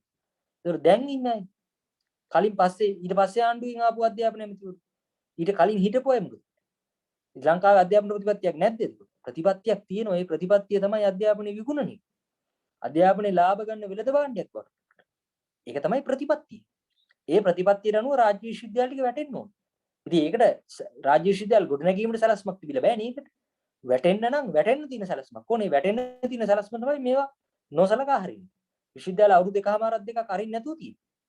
මර්ධනය කියන්නේ. මේක තමයි කතාව තියෙන්නේ. එහෙනම් දැන් මෙතන අපිට තිබුණු ප්‍රධාන අභියෝගය තමයි මේ එකතු වෙච්ච බලවේග මේ එකතු වෙච්ච සංවිධාන ටික එක සටන් පාඨයක් යටතට ගියේ. හරිද? මේකට ලොකු වාද විවාද ගියා මේ සංවිධාන එක්ක කතා කරා සමහර සංවිධාන සම්බන්ධ කරගද්දී ලොකු වාද විවාද ආවා. දැන් අපි නිශ්චිත මේ GM එක වගේ එකක් එක්ක සාකච්ඡා කරද්දී ඒගොල්ලොත් එක්ක සමහර වෘත්ති සමිති තියෙනවා ඒගොල්ලෝ ඒ වෘත්ති අරගලවලදී දක්වපු අගතීන් පසුගාමී ලක්ෂණ හින්දා ලොකු ප්‍රශ්න වෙච්ච ඒවා තියෙනවා. ඒවා විවෘතව කතා කරා. ඒවා කතා කරලා අවසානයේ මේ සයිටම් විරෝධී සිසුජන ව්‍යාපාරය ඇතුළත් අපේ සරණ පාඩ නිශ්චිත කිරීමකට ලක් වෙනවා. මේක අහෝසි කිරීම තමයි කතාව තියෙන්නේ. අතරමැද විසඳුමක් නැහැ. හරිද? මේක අහෝසි කිරීම තමයි කතාව තියෙන කියන එකට එනවා. දැන් ඔන්න අපි එතකොට සයිටම් විරෝධී සිසුජන ව්‍යාපාරය හදනවා. ඊට පස්සේ එතනින් එහාට ගිහිල්ලා දැන් එනවා මං කියවර ආණ්ඩුවේ ප්‍රතිපත්තියට බලපෑම් සාගත දෙයක් කරන්න නම් අපිට කම්කරු ව්‍යාපාරය සක්‍රිය කරගන්න ඉපේ. කම්කරු ව්‍යාපාරෙත් එක්ක මේ ගමන යන්න වැඩ වර්ජනයකට එන්න ඉපේ. දැන් ඔන්න වැඩ වර්ජනීය සම්බන්ධ ප්‍රශ්න එනවා. නමුත් අවස්ථා කීපයක් උත්සාහ කරනවා අපි යෝජනා කරනවා සයිට විරෝධී එකතුලත් අපි කතා කරනවා. හරිද? වැඩ වර්ජනයකට යන්න. අනිත් වෘත්තීය සමිති සම්බන්ධ කරපු වැඩ වර්ජනයකට යන්න. එතකොටත් මේ වෘත්තීය සමිති ශේෂ්ත්‍රෙත් යම් ප්‍රශ්න ගණනාවක් නිර්මාණය වෙලා තිබුණා. නමුත් වැඩ වර්ජනය කියන එක ලංකාවේ වෘත්තීය සමිති ව්‍යාපාරය ඇතුලේ තිබුණු සීමාකම් ඒ ඔක්කොම එක්ක මේක කරන්න බැරි වුණා. මම එක උදාහරණයක් කියන්නම්. ඔය එක වෙලාවකදී අයවැයේදී ආපු යෝජනාවලියකට ලංකාවේ කියන්නේ වෘත්තීය සමිති ඔක්කොම ඔය දේශපාලන පක්ෂ අනම්මනම් වල තියෙන වෘත්තීය සමිති ඔක්කොම එකතු වෙලා සමස්ත මහා වැඩ වර්ජනයක් කැඳෙව්වා. හරිද? සමස්ත මහා වැඩ වර්ජනයක් කැඳෙව්වා. ඒක කලින් දවසේ ඒ කියන්නේ වැඩ වර්ජනය කරන්න තිබුණ හෙට නම් අද මට මතක විදිහට රනිල් වික්‍රමසිංහ හරි කවුරු හරි අගමැති හිටපු කෙනා දීපු පොරොන්දුවක් එක්ක වැඩ වර්ජනය නැවතුවා. හරි. ඉතින් ඔය වගේ සිදුවීම් ගණනාවක් මේ සටන ඇතුලේ සිද්ධ වුණා. හරි. ඒ ලංකා වෘත්තීය සමිති ව්‍යාපාරයේ තිබුණු මේ අර්බුදකාරී තත්ත්වය මේ සටනත් බලපෑවා. මම ඒකෙන් අදහස් කරන්නේ මේ ඒ කියන්නේ මෙතන අකණ්ඩව සයිටම් සටනත් දැන් ඔය කොතලාවල් ෆයිට් එකේ ඉන්න ගොඩක් සංවිධාන සයිටම් සටනේදී අවංකව තමන්ගේ මැදිහත් ටීම් කරපු සංවිධාන ගොඩක් තිබුණා. ඒතර නමුත් ඒ පොදුවේ තිබුණු සීමාකම් නිසා මේ වැඩ වර්ජනයකට එනවා කියන එක එච්චර සාර්ථක වුණේ. ඊට පස්සේ ශිෂ්‍ය ව්‍යාපාරයට තීරණය කරන්න උනා. දැන් මේකේ කම්කරු ව්‍යාපාරයෙන් වැඩ වර්ජනයක් ඉන්නෙත් නැත්තම් එහෙනම් දැන් මේක දැන් මිනිස්සුන්ට කියන්න බෑ. ජනතාවට මේක හේතු ගන්නන්න එපා. ජනතාවත් එක්ක කියන්නේ ජනතාව සම්බන්ධ වෙච්ච අරගලයක් ඇතුළේ මේකට මෙයන් ශිෂ්‍ය ව්‍යාපාර තීරණයක් ගත්තා. එක වෙලාවකදී ඒක මේ සටනේ තීරණාත්මක තැනක්. හොඳේ. කියන්නේ මේ සටනේ ඊටාම තීරණාත්මක තැනක්. ශිෂ්‍ය ව්‍යාපාර තීරණය කරා ශිෂ්‍ය නායකයෝ ශිෂ්‍ය ක්‍රියාකාරීන් ඉන්න අය අභියෝගයක් බාර ගන්නවා. අපි යනවා ගමට. අපි ගමට යනවා. ගමට ගිහිල්ලා ගමේ අපේ ගෙවල් පැත්තේ උද්ඝෝෂණයක් සංවිධානය කරනවා. මේ යෝජනාව දාලා මේ යෝජනාව ක්‍රියාත්මක වෙන්න පටන් ගත්තට පස්සේ hostel meeting GB badge meeting වල ගන්නවා දවස් 10ක්. හොඳේ. දවස් 10ක් ඔක්කොම වැඩ නවත්තලා Tamanගේ ගෙවල් වලට ගිහිල්ලා ඒ ගෙවල් පැත්තේ උද්ඝෝෂණය ගන්න. හරිද? මේකට ලොකු විවේචනයක් ආව සමහර සංවිධාන වල Facebook වල කට්ටිය ලියන්න පටන් ගත්තා. කියන්නේ ශිෂ්‍ය ව්‍යාපාරේ නොකළ යුතු වැඩක් මේ. ඉතින් ප්‍රශ්නේ තියෙන්නේ කම්කරු ව්‍යාපාරේ වැඩ වර්ජනයට ගේන්නත් බැරි නම් කම්කරු ව්‍යාපාරයට එවැනි එකකින් මේක ගන්නත් බැරි නම් එහෙනම් මොකද්ද මේකට කරන්නේ? ශිෂ්‍ය ව්‍යාපාරයේ ඊළඟ පියවර මොකද්ද කියන එක සම්බන්ධ බරපතල ගැටලුවක් මතුවෙන්න පටන් ගන්නවා. ඊට පස්සේ තමයි ශිෂ්‍ය ව්‍යාපාර තීරණය කරන්න හරියි. මිනිස්සුන්ගේ විරෝධයක් එද්දිනේ මේකට මේ ලොකු මේ ආණ්ඩුවට බලපෑමක් වෙන්නේ. ඒ නිසා ශිෂ්‍ය ව්‍යාපාර ශිෂ්‍ය නායකයෝ ඒ වෙලාව හිටපු සහෝදර සහෝදරියෝ ශිෂ්‍ය සංගම් වල හිටපු සභාපති සහෝදරවරු ඊට පස්සේ ශිෂ්‍ය ක්‍රියාකාරීන් විදිහට හිටපු අය අන්තරේ වැඩ කරපු සහෝදර සහෝදරියන් මේගොල්ලෝ තීරණයක් ගත්තා මම හරි මම දවස් 10ක් වැඩ නවත්තනවා විභාග නැවැත්තුවා. ඒ කියන්නේ මේ අභියෝගේ බාරගත්ත පිරිස තමයි මුල් වටේ ගියේ. හොඳේ. අභියෝගේ බාරගත්ත පිරිස ගියා. ඊට පස්සේ අකුරට විනකල ක්‍රමයට එරෙහිව සිසු ජන අරගලේ ගමින් ගම කියලා ඒකට තේමාවක් හැදුවා. ඒ තේමාව අරගෙන ඒගොල්ලෝ ගියා ගම් වලට. දවස් 10ක් තිබුණු විශ්වවිද්‍යාලේ තිබුණු විභාග අසයින්මන්ට් අනම්මන ඔක්කොම නවත්තා. හරිද? දවස් 2යි ගියේ පළවෙනි උද්ඝෝෂණය ගන්න පුළුවන්. හරිද? අර කියපු කතා ඔක්කොම සම්පූර්ණ බොරු කරලා පළවෙනි උද්ඝෝෂණය ගත්තා. අපි සටන් පාට කීපයක් අරගෙන ගියේ.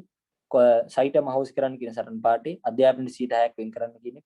පාසල් තුල මුදල් අය කිරීම නවත්තන්න කියන එක මේ කියන සටන් පාට අරගෙන තමයි ශිෂ්‍ය ව්‍යාපාරී දිහට ගියේ. ගම්වල ගිහිල්ලා නතර වෙලා හිටිය ශිෂ්‍යයෝ. හරිද? ගම්වල ගිහිල්ලා නතර වෙලා හිටියා. දැන් සමහර උද්ඝෝෂණ වලට ආවේ මේ නෑදෑයෝ තමයි. ගෙවල් වල අය ආවේ. දැන් මෙතන ඉන්න අයගෙන් මම පොඩි ප්‍රශ්නයක් අහනවා. ඉතින් ඕගොල්ලන්ට පුළුවන් ද ඕගොල්ලන්ගේ සමහර අයට පුළුවන් ඇති වුණේ. මේ ඒ කියන්නේ අපිට පුළුවන් ද අපේ ගෙදර අයව උද්ඝෝෂණයකට ගෙන්නන්න. දැන් උද්ඝෝෂණයකට යනවා කිව්වොත් එimhe අම්මා කියනවද? නේද? ගිහිල්ලා වරෙන් පුතේ තෙරුවන් සරණයි වගේ කියනවද? ඈ? එහෙනේ ගිහිල්ලා ආපහු එන්න එපා ගෙදර කකුල් දෙක කඩනවා කියලා වගේ කියන්නේ. නමුත් අර වෙලාවෙදී මම කියන්නේ ඒක කරන්න අපි අපේ ගෙවල් එක්ක අරගලයක් කරනවා. ඉතින් අරගලේ සාර්ථකව කරා සයි. හරි. ඒ ප්‍රතිඵල දැන් තියෙනවා. කියන්නේ කොතලාවල සටනට එකපාර මේ වගේ බලවේගයක් මේ වගේ අසීරු තත්ත්වයක් ඇතුළත සම්බන්ධ වීමට අදාළ කතාවක් විතර තියෙනවා. මේ ගම් වලට ගිහිල්ලා හම්බෙච්ච මිනිස්සු අපි කරන සටන ගැන දන්නවා. අපේ ගෙවල් වල හරිද? ඊටසේ ගිහිල්ලා ගෙවල් වල නතර වෙලා ඉඳලා ඒවයිදී අපි පොත් ගහලා බෙදලා අන්තරෙන් ගෙනිහිල්ලා පෞද්ගලික විශ්වවිද්‍යාල වලට විරුද්ධ වෙන්න ඕන ඇයි කියලා පොත් ගහලා බෙදුවා. හැමදාම. හරිද? පොත් ගහලා බෙදලා පත්තර ගහලා බෙදලා එහෙම ගිහිල්ලා අන්තිමට උද්ඝෝෂණ 100කට වඩා ගත්තා. ඊට පස්සේ ඒක දෙවෙනි වටේ තුන්වෙනි වටේත් කරා. එතකොට වෛද්‍ය ශිෂ්‍යෝ වෛද්‍ය පීඨවල සහෝදර සහෝදරියන් හිටියේ අඛණ්ඩ පන්ති වර්ජනයට ගිහලා ඒ සහෝදර සහෝදරියන්ගෙත් මැදිහත් වීමෙන් දෙවෙනි වටේ තුන්වෙනි වටේ අවස්ථා 3ක් ඒක ගියා. මිනිස්සු ඇවිල්ලා මිනිස්සු දැන් මේ මට තියෙන අත්දැකීම මම කියන්න හම්බන්තොට මේ කොහෙද මේ වලස් මුල්ලේ හරි කොහේ හරි කරපු උද්ඝෝෂණයකදී මේ තාත්තා කෙනෙක් උද්ඝෝෂණේ නැගලා කතා කරා. හරිද? ඒ තාත්තා කිව්වේ මේ කියන්නේ පස්සේ කතා කරලා කිව්වා පුතේ මම මේ UNP එකට ඡන්දෙ දුන්නේ. එතකොට තිබුණු යහපාලන ආණ්ඩුව කාලේ UNP එකට ඡන්දෙ දුන්නේ. එහෙම කියලා මට අදාළ නෑ දැන්. අර කවුද මේ සයිටම් එකේදී මැරෙනවනේ නෙවිල් ප්‍රනාන්දු හොස්පිටල් එකේදී අර ඩෙන්ගු හැදිලා මේ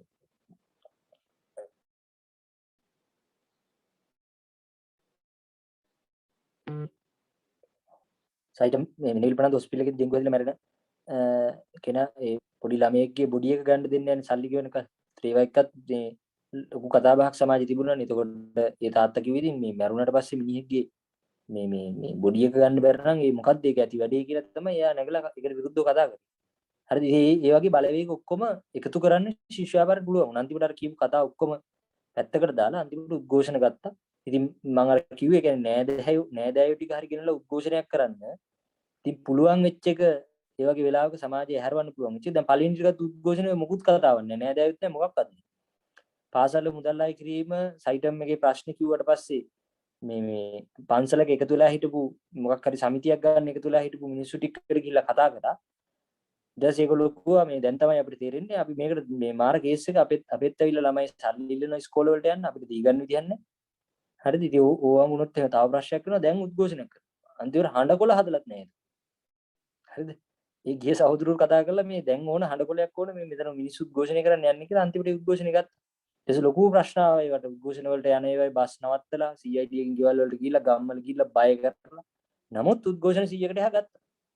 හරි. එතකොට ඔන්න ඔය විදිහේ එකක් මේ ලොකු කතා බහක් එමින් තියෙද්දි තමයි දැන් ආණ්ඩුව ඒත් උත්සාහ කරා මේක නීතිමය භාවය ගන්න. ඒක තමයි අර ජනවාරි 31 වෙනිදා සයිටම් එකේ ශිෂ්‍යෝ දාපු නඩුවට තීරණයක් එන්නේ මේ ළමයිව වෛද්‍ය සභාවේ ලියාපදිංචි කරන්න කියලා. වෛද්‍ය සභාවේ කරපු කරුණු දැක්වීම් කිසි එකක් නොසලකා අධිකරණයේ තීන්දුවක් දෙනවා ජනවාරි 31 වෙනිදාට ජනවාරි 31 වෙනිදා තීන්දුව දෙනවා මේ ළමයිව මේ ලියාපදිංචි කරන්න කියලා. ඔන්න ආපහු තීරණාත්මක තැනකට එනවා මේ. හරිද? ආපහු තීරණාත්මක තැනකට එනවා. ඒ තීරණාත්මක තැන තමයි දැන් වෛද්‍ය පීඨවල සහෝදර සහෝදරියන් අඛණ්ඩ පන්ති වර්ජනයක් ගැන සාකච්ඡාවක් හිටියා. නමුත් පන්ති වර්ජනයක් මම අර කිව්වත් වගේ පන්ති වර්ජනයේ බලපෑම් වෙන්නේ පන්ති වර්ජනය කරලා දේශන වලට නොයා ඉඳීමෙන් නෙවෙයි පන්ති වර්ජනය කරලා කරන ක්‍රියාමාර්ගය. මේක ලොකු සාකච්ඡාවක් එක දිගට ඇදෙමින් තිබුණා. වෛද්‍ය පීඨවල ඒකමාතික තීරණයකට ආව බහුතර ශිෂ්‍යයන්ගේ ජීබී වල හොස්ටල් මීටින් වල අරගෙන කතා කරලා තීරණයකට ආව වෛද්‍ය පීඨ ශිෂ්‍යකාරී කමිටුව අඛණ්ඩ වර්ජනයකට යා යුතුයි. ජනවාරි 31 තීන්දුව දුන්නත් එක්කම මේකේ තීරණාත්මක තැනක් එනවා. ශිෂ්‍ය ව්‍යාපාර තීරණය කරනවා ජනවාරි 31 තීන්දුව මොකක් වුණත් අපි සටන අඛණ්ඩව අරගෙන යනවා. ඊට අනිත් වෘත්තීය සමිතිය මේ වගේ ලොකු සාකච්ඡාවක් මේකට මතුවෙනවා. ඒ සාකච්ඡාවත් එක්ක වෛද්‍ය පීඨවල වෛද්‍ය පීඨ ශිෂ්‍යෝ අඛණ්ඩ පන්ති වර්ජන ක්‍රියාමාර්ගයකට අවතීර්ණ වෙනවා. රාගම වෛද්‍ය පීඨයෙන් තමයි ඒක පටන් ගන්න. අනිත් වෛද්‍ය පීඨත් එක්ක සම්බන්ධ වෙනවා. එතකොට මේකත් එක්ක එනවා දැන් මේකත් එක්ක තමයි ඊට පස්සේ වැඩපිළිවෙල හැදෙන්නේ වෛද්‍ය පීඨ ඉස්සරහා අඛණ්ඩ සත්‍යග්‍රහ පටන් ගන්නවා. ඊට පස්සේ එතනින් එහාට ගිහිල්ලා අර මේ ගමින් ගමට වැඩේ නැවත ආරම්භ වෙනවා. දිස්ත්‍රික් වලට සංවිධායකයෝ දාලා ඒ වෛද්‍ය පීඨ වල සහෝදර සහෝදරයන් අන්තරේ සංවිධායකයෝ දානවා දිස්ත්‍රික් වලට. වික්ෂුවන්තරින් සංවිධායකයෝ දානවා. එහෙම දාලා දිස්ත්‍රික් වල දැන් මේ වෛද්‍ය ශිෂ්‍යෝ ඉන්නේ පන්ති වර්ජනයකනේ. ඒකවල සාකච්ඡාවක් ආවා අනිත් විශ්වවිද්‍යාලවල ළමයි පන්ති වර්ජනය කරන්න ඕන අනිවාර්යයෙන්. හරිද?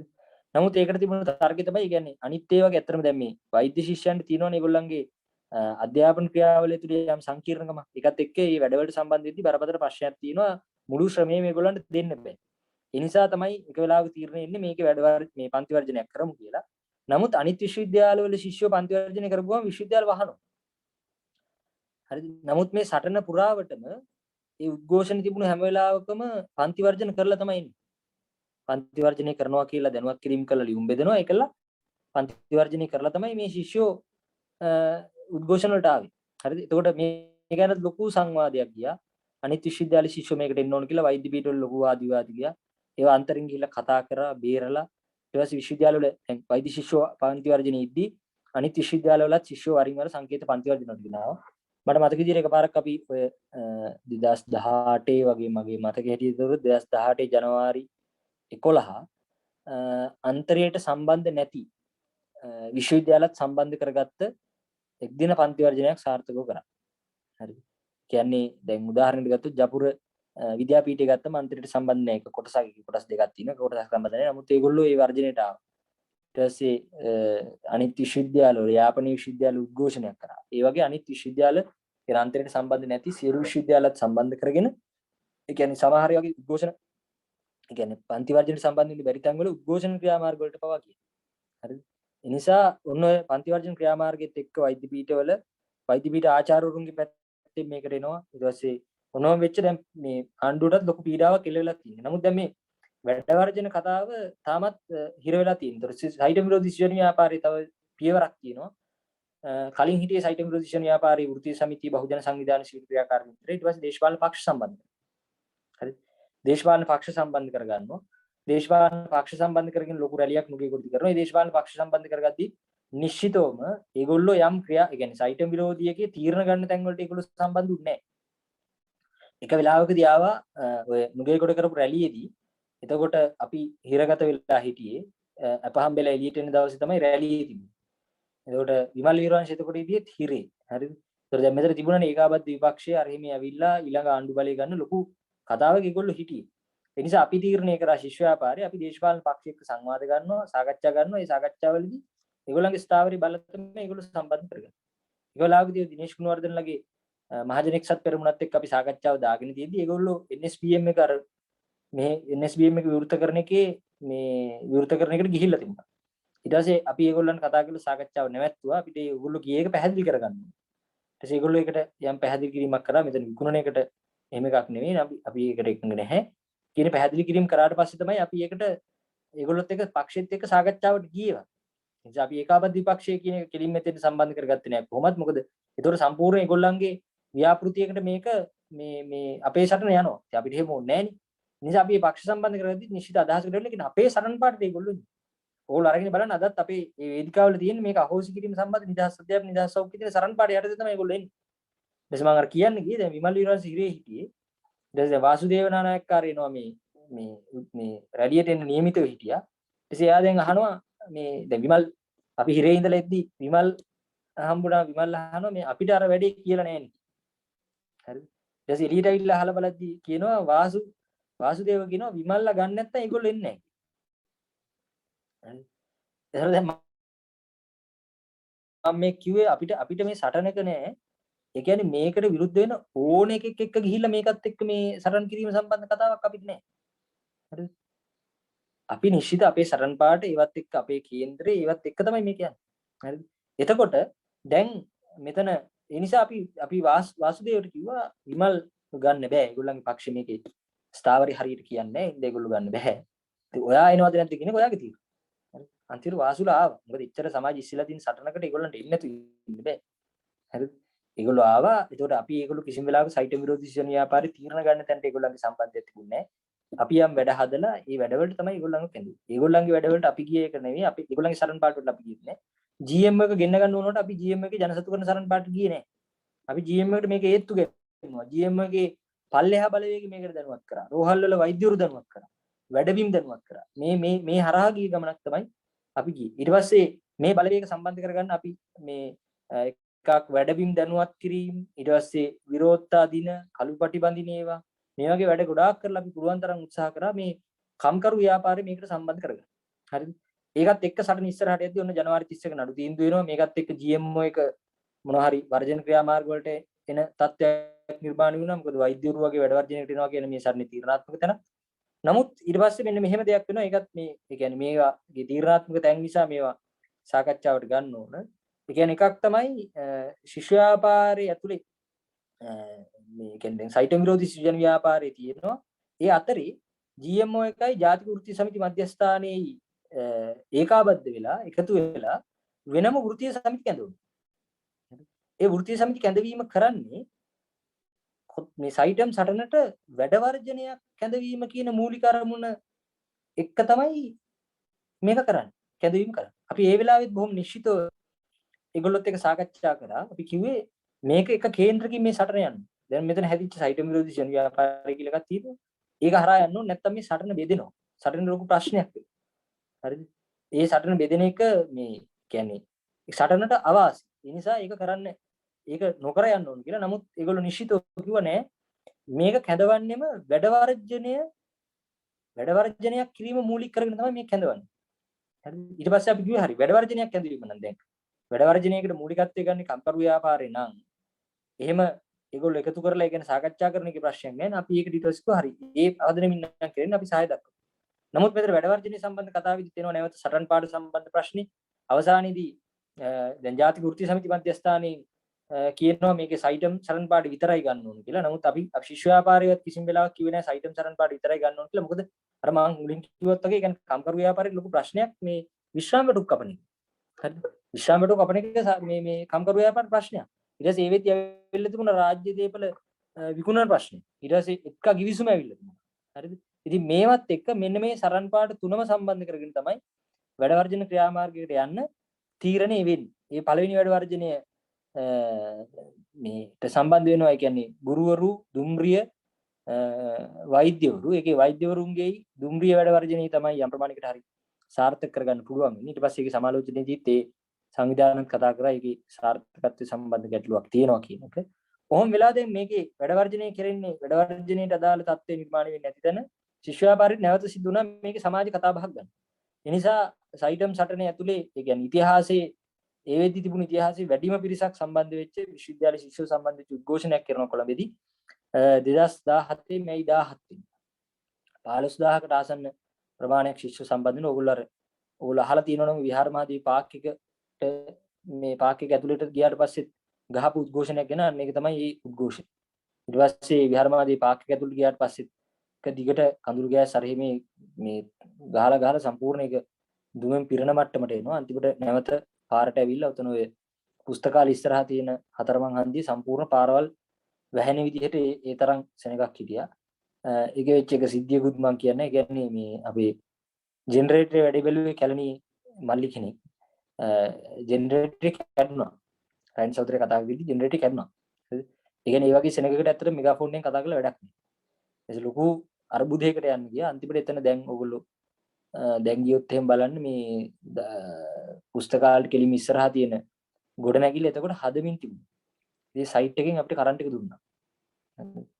ඒ කියන්නේ ප්‍රශ්නයක් වෙන්න ඉඩ තියෙනවා කියලා දැන ඒගොල්ලෝ ඒක මේ අන්තිමට එතනින් කරන්ට් එක දීලා තමයි මේ වැඩේ කරේ. ඒ කියන්නේ මේ වෙද්දි එතකොට මේ සමාජයේ මේ සටන පිළිබඳ යම් සාකච්ඡාවක් කතාවක් ගොඩනැගිලා තියෙනවා. හරි. එතකොට ඔන්න ඔහොම වෙච්ච එකක් තමයි තිබුණේ. ඊට පස්සේ ඒ ක්‍රියාමාර්ගයෙන් පස්සෙත් ඔන්න දැන් ආපහු මෙතන වැඩ වර්ජන ක්‍රියාමාර්ග ගැන සාකච්ඡා වෙනවා. නමුත් ඒක මුකුත් එහෙම හරියට වෙන්නේ නැහැ. ඊට පස්සේ තමයි අර ජූනි 20 2017 ජූනි 20 ශිෂ්‍යවීර දිනේ තියෙනවා රජරට විශ්වවිද්‍යාලය.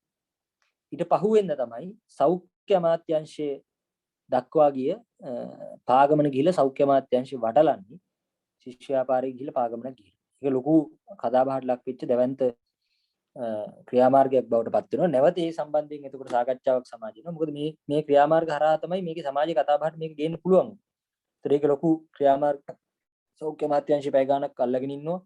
ඊට පස්සේ විශේෂ කාර්ය බලකායේ සෙබළු දාලා තමයි සම්පූර්ණයෙන්ම පහර දීලා එළියට දාන්නේ. ඊට පස්සේ භික්ෂුවන්තරේ කැඳවුම් කරු හාමුදුරුවෝයි 95ක් 90 ගාණක් විතර මේ 100කට ආසන්න ප්‍රමාණයක් මේ රෝහල් ගත කරා. එතකොට ඔය මේ පළමු වසර කණ්ඩායම් වල සහෝදර සහෝදරියන් තමයි වැඩිපුර හිටියේ. විශේෂයෙන් ජප්පුර මැනේජ්මන්ට් එකේ වගේ. එහෙම ඉඳලා කොහොම හරි විශාල ප්‍රමාණයක් රෝහල් ගත කරා. ඊට පස්සේ කැඳවුම් කරු හිටියේ සුවදානන්ද හාමුදුරුවෝ රෝහල් ගත කරා. ඊට පස්සේ එතනින් පස්සේ මේක ලොකු කතාබහක් ඇවිල්ලා නැවත GM කාර්යයේ මේ වැඩ වර්ජන කතාවකට එන්න හේතුවක් බවට පත් වෙන එකක් තමයි මේ භික්ෂුවන්තරේ කැඳවුම් කරු හාමුදුරුවෝ හොස්පිටල් එකේ ඉද්දී පොලිසිය අත්අඩංගුවට ගන්නවා. අන්තරේ කැඳවුම් කරු මාධ්‍ය සාකච්ඡාවක් ඉවරලා යද්දී මරදානදී අත්අඩංගුවට ගන්නවා. ඊට පස්සේ මේ සෞන්දර්ය සභාපති හිටපු සහෝදරයව මේ එයා ලිදරෙද්දී අත්අඩංගුවට ගන්නවා. රාගම් වෛද්‍ය පීඨයේ පළමු වසරේ සහෝදරියෙක් දිමුතු ලක්ෂාන් සහෝදරයව අත්අඩංගුවට ගන්නවා. ඉතින් 5 දෙනෙක් හිරගත කරනවා. ඒතර දවස් 48ක් ඒත් ඔය පොදු දේපල පනතයට තමයි නඩු දාලා තිබුණේ. ඒකත් එක්ක ඔන්නෝ හිරගත කිරීමක් වෙනවා. ඊට පස්සේ මර්ධනෙත් එක්කම නැවත වතාවක් දැන් ඊට පස්සේ රයන් සහෝදරයා වෛද්‍ය පීඨ කරමින් හිටු කැඳුම් කරු සහෝදරයා එයාව එක වෙලාවකදී GM එකේ සාකච්ඡාවක් කියන්නේ අර වෘත්ති සමිතියක සාකච්ඡාවක් ඉවරලෙද්දී පැහැර ගන්න උත්සාහ කරනවා. ඒ වගේ වීඩියෝ තියෙනවා තාම YouTube එකේ ගහලා බලන්න නිවුස් ටීවී තියෙනවා.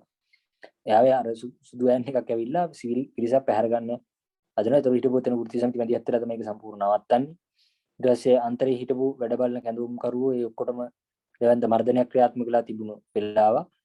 ඔය අතරේ තමයි ඔන්න ඔය කතන්දර ඔක්කොම ඇස්සේ තමයි අර මේ GM එකයි ජාතික වෘත්ති සමිති මධ්‍යස්ථානයයි ඒවා ඔක්කොම එකතු වෙලා කැඳවපු අර වෘත්තීය සමිති එකමුතුව සයිටම් විරෝධී ජනපෞර කියලා සංවිධානයක් බවට පත් වෙනවා. හරිද? අපි ඒ වෙලාවෙත් බොහොම නිශ්චිතව කිව්වා සයිටම් විරෝධී ජනපෞර කියන්නේ සිසු ජන ව්‍යාපාරයේ තියෙද්දි වෙනම සංවිධානයක් ගොඩනැගෙන එක ප්‍රශ්නයක්. හරිද? මොකද ඒ වෙද්දි පෞද්ගලික වෛද්‍ය විද්‍යාල විරෝධී මධ්‍යස්ථානය තිබුණා. ඒවා ඇවිල්ලා කියන්නේ ඒවායේ සටන් පාඩ සම්බන්ධ ප්‍රශ්න ඒවා ඊට පස්සේ වෙන වෙන යෝජනා කරන ඒවා මේ ඔක්කොම වෙනවා. ඊට පස්සේ ජනපෞරයේ සාකච්ඡාව මතු කරලා අපි කෝ ජනපෞර කියන්නේ ජනපෞරයට වෘත්තීය සමිති එකතු කරේ වැඩ වර්ජනය කරන්න. නමුත් වැඩ වර්ජනය කරන්නේ නැතුව එක අවස්ථාවක වැඩ වර්ජනය කරා දෙවෙනි අවස්ථාවේ වැඩ වර්ජනය කැඳවුවට පස්සේ අර සටන් පාඩ සම්බන්ධ ප්‍රශ්නේ නැවත ආවා. ඒ කියන්නේ සටන් පාඩ අනිත්‍යව ගන්න බෑ මේක සයිටම් එක විතරක් ගන්න ඕනේ. කලින් වැඩ වර්ජනයට ආපු දුම්රිය එක දෙවෙනි වැඩ වර්ජනේ නැහැ. ඊට පස්සේ මේකෙන් යන්න පටන් ගන්නවා අර සිසු ජන ව්‍යාපාරයෙන් කරපු ක්‍රියාමාර්ගම නැවත යන්න පටන් ගත්තා. හරි ජනපෞරි. ඊට පස්සේ අපි කිව්වා මේක ප්‍රශ්නයක්. මොකද බලවේග ගින්නන්න ඊට පස්සේ ආපහු සටන මේ ව්‍යාකූල වෙනවා. මෙතන සටන දෙකට කැඩෙනවා. ඒ ASCII තමයි වෛද්‍ය පීඨ ශිෂ්‍ය ක්‍රියාකාරී කමිටුව ඇතුලේ බෙදීමක් හදලා ඒක නිශ්චිතවම හදපු බෙදීමක් හදලා පීඨ තුනක් වෛද්‍ය පීඨ ශිෂ්‍ය ක්‍රියාකාරී කමිටුවේ අයින් වෙලා වෙනම වැඩ කරන්න පටන් ගත්තා. ඒතර ඒගොල්ලෝ ගිහිල්ලා අන්තිමට සම්බන්ධ වෙන්නේ මේ ජනපෞරත් එක්ක. හරි. අන්තිමට GM එකේ කෝල් ආන්සර් කරන තැනටම ඒ මේ නායකත්වයේ ගිහිල්ලා ඒගොල්ලෝ සෙට් කරනවා. හරිද? එතකොට පස්සේ තියෙන්නේ දැන් මෙතන මේ අන්තරේ වෛද්‍ය පීඨ ශිෂ්‍ය ක්‍රියාකාරී කමිටුව භික්ෂුවන්තරය කියන්නේ මේ සටනේ කේන්ද්‍රීය බලවේග. මේවා පුළුවන් තරම් ශක්තිමත් තියෙන්න බෑ. නමුත් එහෙම නොකර මේ වෙනත් කේන්ද්‍රයක වැඩ වෙනුවෙන් පාවිච්චි කරන්න මේ කේන්ද්‍රීය බලවේග දෙකට ගන්න. ඒකෙන් සටනට කිසිම වාසියක් වෙන්නේ නැහැ. අන්තිමට උනේ දැන් වැඩ වර්ජන කතාවත් සම්පූර්ණ අවුල් ගිහිල්ලා මෙතෙන්ට සම්බන්ධ වෙන එකපාරට ඒකපද විපක්ෂයේ පක්ෂ නියෝජනය කරමින් පිරිස් සම්බන්ධ වෙනවා මේ තීරණ ගන්න තැන්. ඒතොර හරිම පැහැදිලි. මෙතන දැන් වැඩ වර්ජනයකට කැඳවපු සංවිධාන දැන් මැතිවරණ පෙරමුණක් විදිහට ඉස්සරහට යනවා. ඊට පස්සේ දැන් මේ වගේ වෙලාවක අපිට තියෙන දැන් ගොඩක් අය හිතනවා මෙතන පක්ෂ වෘත්තීය සමිති ඉන්නේ හින්දා මේ ශිෂ්‍ය ව්‍යාපාරේ දැන් පොඩි ළමයි ගන්නට නෙන්නේ. නමුත් ඒ වෙලාවේ බොහොම පැහැදිලිව අපි කිව්වා මේකට අපි විරුද්ධයි. මේ මෙහෙම හැදෙන එකට විරුද්ධයි. ඒකාබද්ධ විපක්ෂයේ විපක්ෂයේ වෘත්තීය සමිතිය හරි මොනවා හරි සම්බන්ධ වෙලා මේ සටන පොදු සටනක් විදිහට යන්නේ වෙන එකක්. නමුත් මෙතන පක්ෂ සම්බන්ධ වුණාම කෙලින්ම මේක මැතිවරණ පෙරමුණක් වෙනවා. ඒකට අපි එකඟ නැහැ. තීරණ ගන්න තැනට ඒගොල්ලෝ සම්බන්ධ වෙන එකටත් අපි එකඟ නැහැ. ඒ නිසා අපි මේකට සම්බන්ධ වෙන්නේ නැහැ කියලා තීරණෙත් පස්සේ ගන්න වෙනවා. කලාවකදී එහෙම තීරණයකට එනවා ජනපෞරේ. වැඩවලට අපි එහෙම සම්බන්ධ වෙන්නේ අපේ බලවේග සම්බන්ධ කරන්නේ නැහැ. මොකද අපිට වක්කීමක් තියෙනවනේ. ඒතකොට අපිට එතන ගන්න තීරණ වලට වග වෙලානේ අපි බලවේග සම්බන්ධ කරන්නේ. බොරු කියලා බලවේග කියන්න බෑ. ඒ නිසා එහෙම තීරණයකටත් එනවා. හරිද? දැන් වැඩ වර්ජන කතාව මේ ඔක්කොම මැද්දේ වැඩ වර්ජන කතාව අවුල් ගිහිල්ලා අන්තිමට දැන් අපි ආවා ওই කාලවකවානු විදි දවස් 5 පාගමන් දෙකක් ආවා. හරිද? කියන්නේ ශිෂ්‍ය ව්‍යාපාරෙ මැදිහත් වෙලා දවස් 5 පාගමන් දෙකක් ආවා පෙර දිනක් කොළඹට. හරිද? එකක් ඔය මේ සටන පටන් ගත්ත මුල් කාලේ ආවා. ඊට පස්සේ නැවත මේ අතරමැද සිසු ජන ව්‍යාපාරයේ විදිහට දවස් 5 පාගමනක් ආවා. ඒකට ওই වෘත්තීය සමිති කලාකරුවෝ විශ්වවිද්‍යාල ආචාර්යවරු ඔක්කොම සම්බන්ධ. දෙවෙනි පාර ආපුවා දවස් 5 පාගමනට. ඒතොරත් අන්තරේ කැඳවුම් කරුවා ඇතුළු ඒ පිරිස හිටියේ හිරගත වෙලා. ඒතොර ඒ පාගමන් දෙකක් කරා පාර්ලිමේන්තු වටලමට රැස්වීමක් කරා. ඊට පස්සේ දැන් මෙතන වැඩ වර්ජනය කෙරෙන්නේ නැති හින්දා ඔන්න වෛද්‍ය පීඨ ශිෂ්‍ය දෙමාපිය සංගමයේ තිබුණානේ. වෛද්‍ය පීඨ ශිෂ්‍ය ක්‍රියාකාරී කමිටුව මූලික වෙලා හදපු වෛද්‍ය පීඨ ශිෂ්‍ය දෙමාපිය සංගමයේ තිබුණා. දෙමාපිය සංගමයේ තීරණයක් එනවා මාරාන්තික උපවාසයකට යන්න. කියන්නේ GM එක වැඩ වර්ජන කෝල් කරාට පස්සේ අනිත් වෘත්තීය සමිතිය වලින් වැඩ වර්ජනයට ලොකු සපෝට් එකක් එන්නේ නැති එකත් එක්ක GM එක පස්ස ගහනවා. අවසානයේ මේකට උත්තරේ විදිහට එනවා දෙමාපියන්ගේ මාරාන්තික උපවාසය. හරිද? හැබැයි ඒක හොඳම උත්තරේ නෙවෙයි. නමුත් ඒ වෙලාවේ දෙමාපියන්ගේ සමුළුවක් කියලා දෙමාපියෝ සාකච්ඡාවක් ඇවිල්ලා ශිෂ්‍ය ව්‍යාපාරය ඇතුළේ සාකච්ඡා කරලා හරි දෙමාපියන්ගේ මාරාන්තික උපවාසය කරනවා කියලා කතා කරා. ඒක අර ජනපෞර ඇතුළේ සාකච්ඡා කරලා ඒගොල්ලොත් අනුමත කරගෙන තමයි ඒක ගියේ. හරිද? දැන් එතකොට ඔන්න නොවැම්බර් 6 වෙනිදා නොවැම්බර් 6 හරිද? නොවැම්බර් 6 වෙනිදා දෙමාපියන්ගේ මාරාන්තික උපවාසය පටන් ගන්නවා. දැන් නොවැම්බර් 6 වෙනිදා පටන් ගත්තට පස්සේ ඒ කියන්නේ ඒගොල්ලෝ මැදිහත් වෙලානේ ජනපෞර කලින් කැඳෙන්නේ. ඒතකොට ජනපෞර කැඳවන්න නැතුව ඉන්නවා. ඒතකොට අර මේක හදන්න මැදිහත් වෙච්ච ජාතික වෘත්තීය සමිති මධ්‍යස්ථානයේ ඒ කවුරුත් දැන් මැදිහත් වෙන්නේ නැහැ ජනපෞර කැඳවන්න. නොවැම්බර් 7 වෙනිදා ජනපෞර කැඳෙව්වා. ඒක කැඳවලා කිව්වා මේක වැරදිලා කැඳෙව්වා කියලා. කියන්නේ දෙමාපියන්ගේ මාරාන්තික උපවාසය යන වෙලාවයි. මම මේ කියන්නේ අර මේ කරුණු තොරතුරු කියන්නේ හේතුව සහෝදර සහෝදරියනි. ඒ කියන්නේ ඒ සටනක අර කේන්ද්‍රීය බලවේගය වෙනත් කියන්නේ කේන්ද්‍රයේ වෙන එකක් වෙලා ඒගොල්ලන්ගේ අරමුණු වෙන එකක් වුණාම සටනේ මූලික දේ වෙන්නේ නැහැ. ඒ මූලික දේ ඒගොල්ලන්ට ඕනේ කරගන්න බෑ කියලා දැනගත්තම ඒගොල්ලෝ සටනෙන් අයින්. හරි. ඒතර ඔන්න දැන් ජනපෞර කියන එක දැන් ඔන්න නැති වෙන්න පටන් ගන්නවා. හරිද? වැඩ වර්ජන කරන්න කැඳවපු ජනපෞර දැන් නැති වෙන්න පටන්. හරිද?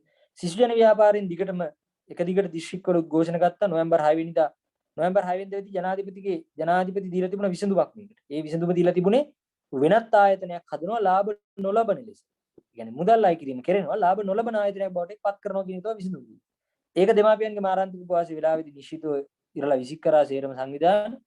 ඒකල මාරාන්තික උපවාසය පටන් ගන්න යද්දි දැන් ආපහු වාදයක් ආවා මේක පටන් ගන්නවද නැද්ද? මොකද ජනාධිපති සාකච්ඡාවක් දීලා. ජනාධිපති පත් කරපු කමිටුවෙන් සාකච්ඡාවක් දීලා තිබා පහුවෙන්ද 7 වෙනිදා. ඊට පස්සේ නෑ මේක පටන්ගෙන තමයි සාකච්ඡාවට යන්නේ කියලා 6 වෙනිදා හවස ලොකු වාදී කියලා 6 වෙනිදා හවස මේ සාකච්ඡාව පටන් ගත්තා. ඊට පස්සේ සාකච්ඡාව නෙවෙයි මාරාන්තික උපවාසය පටන් ගත්තා.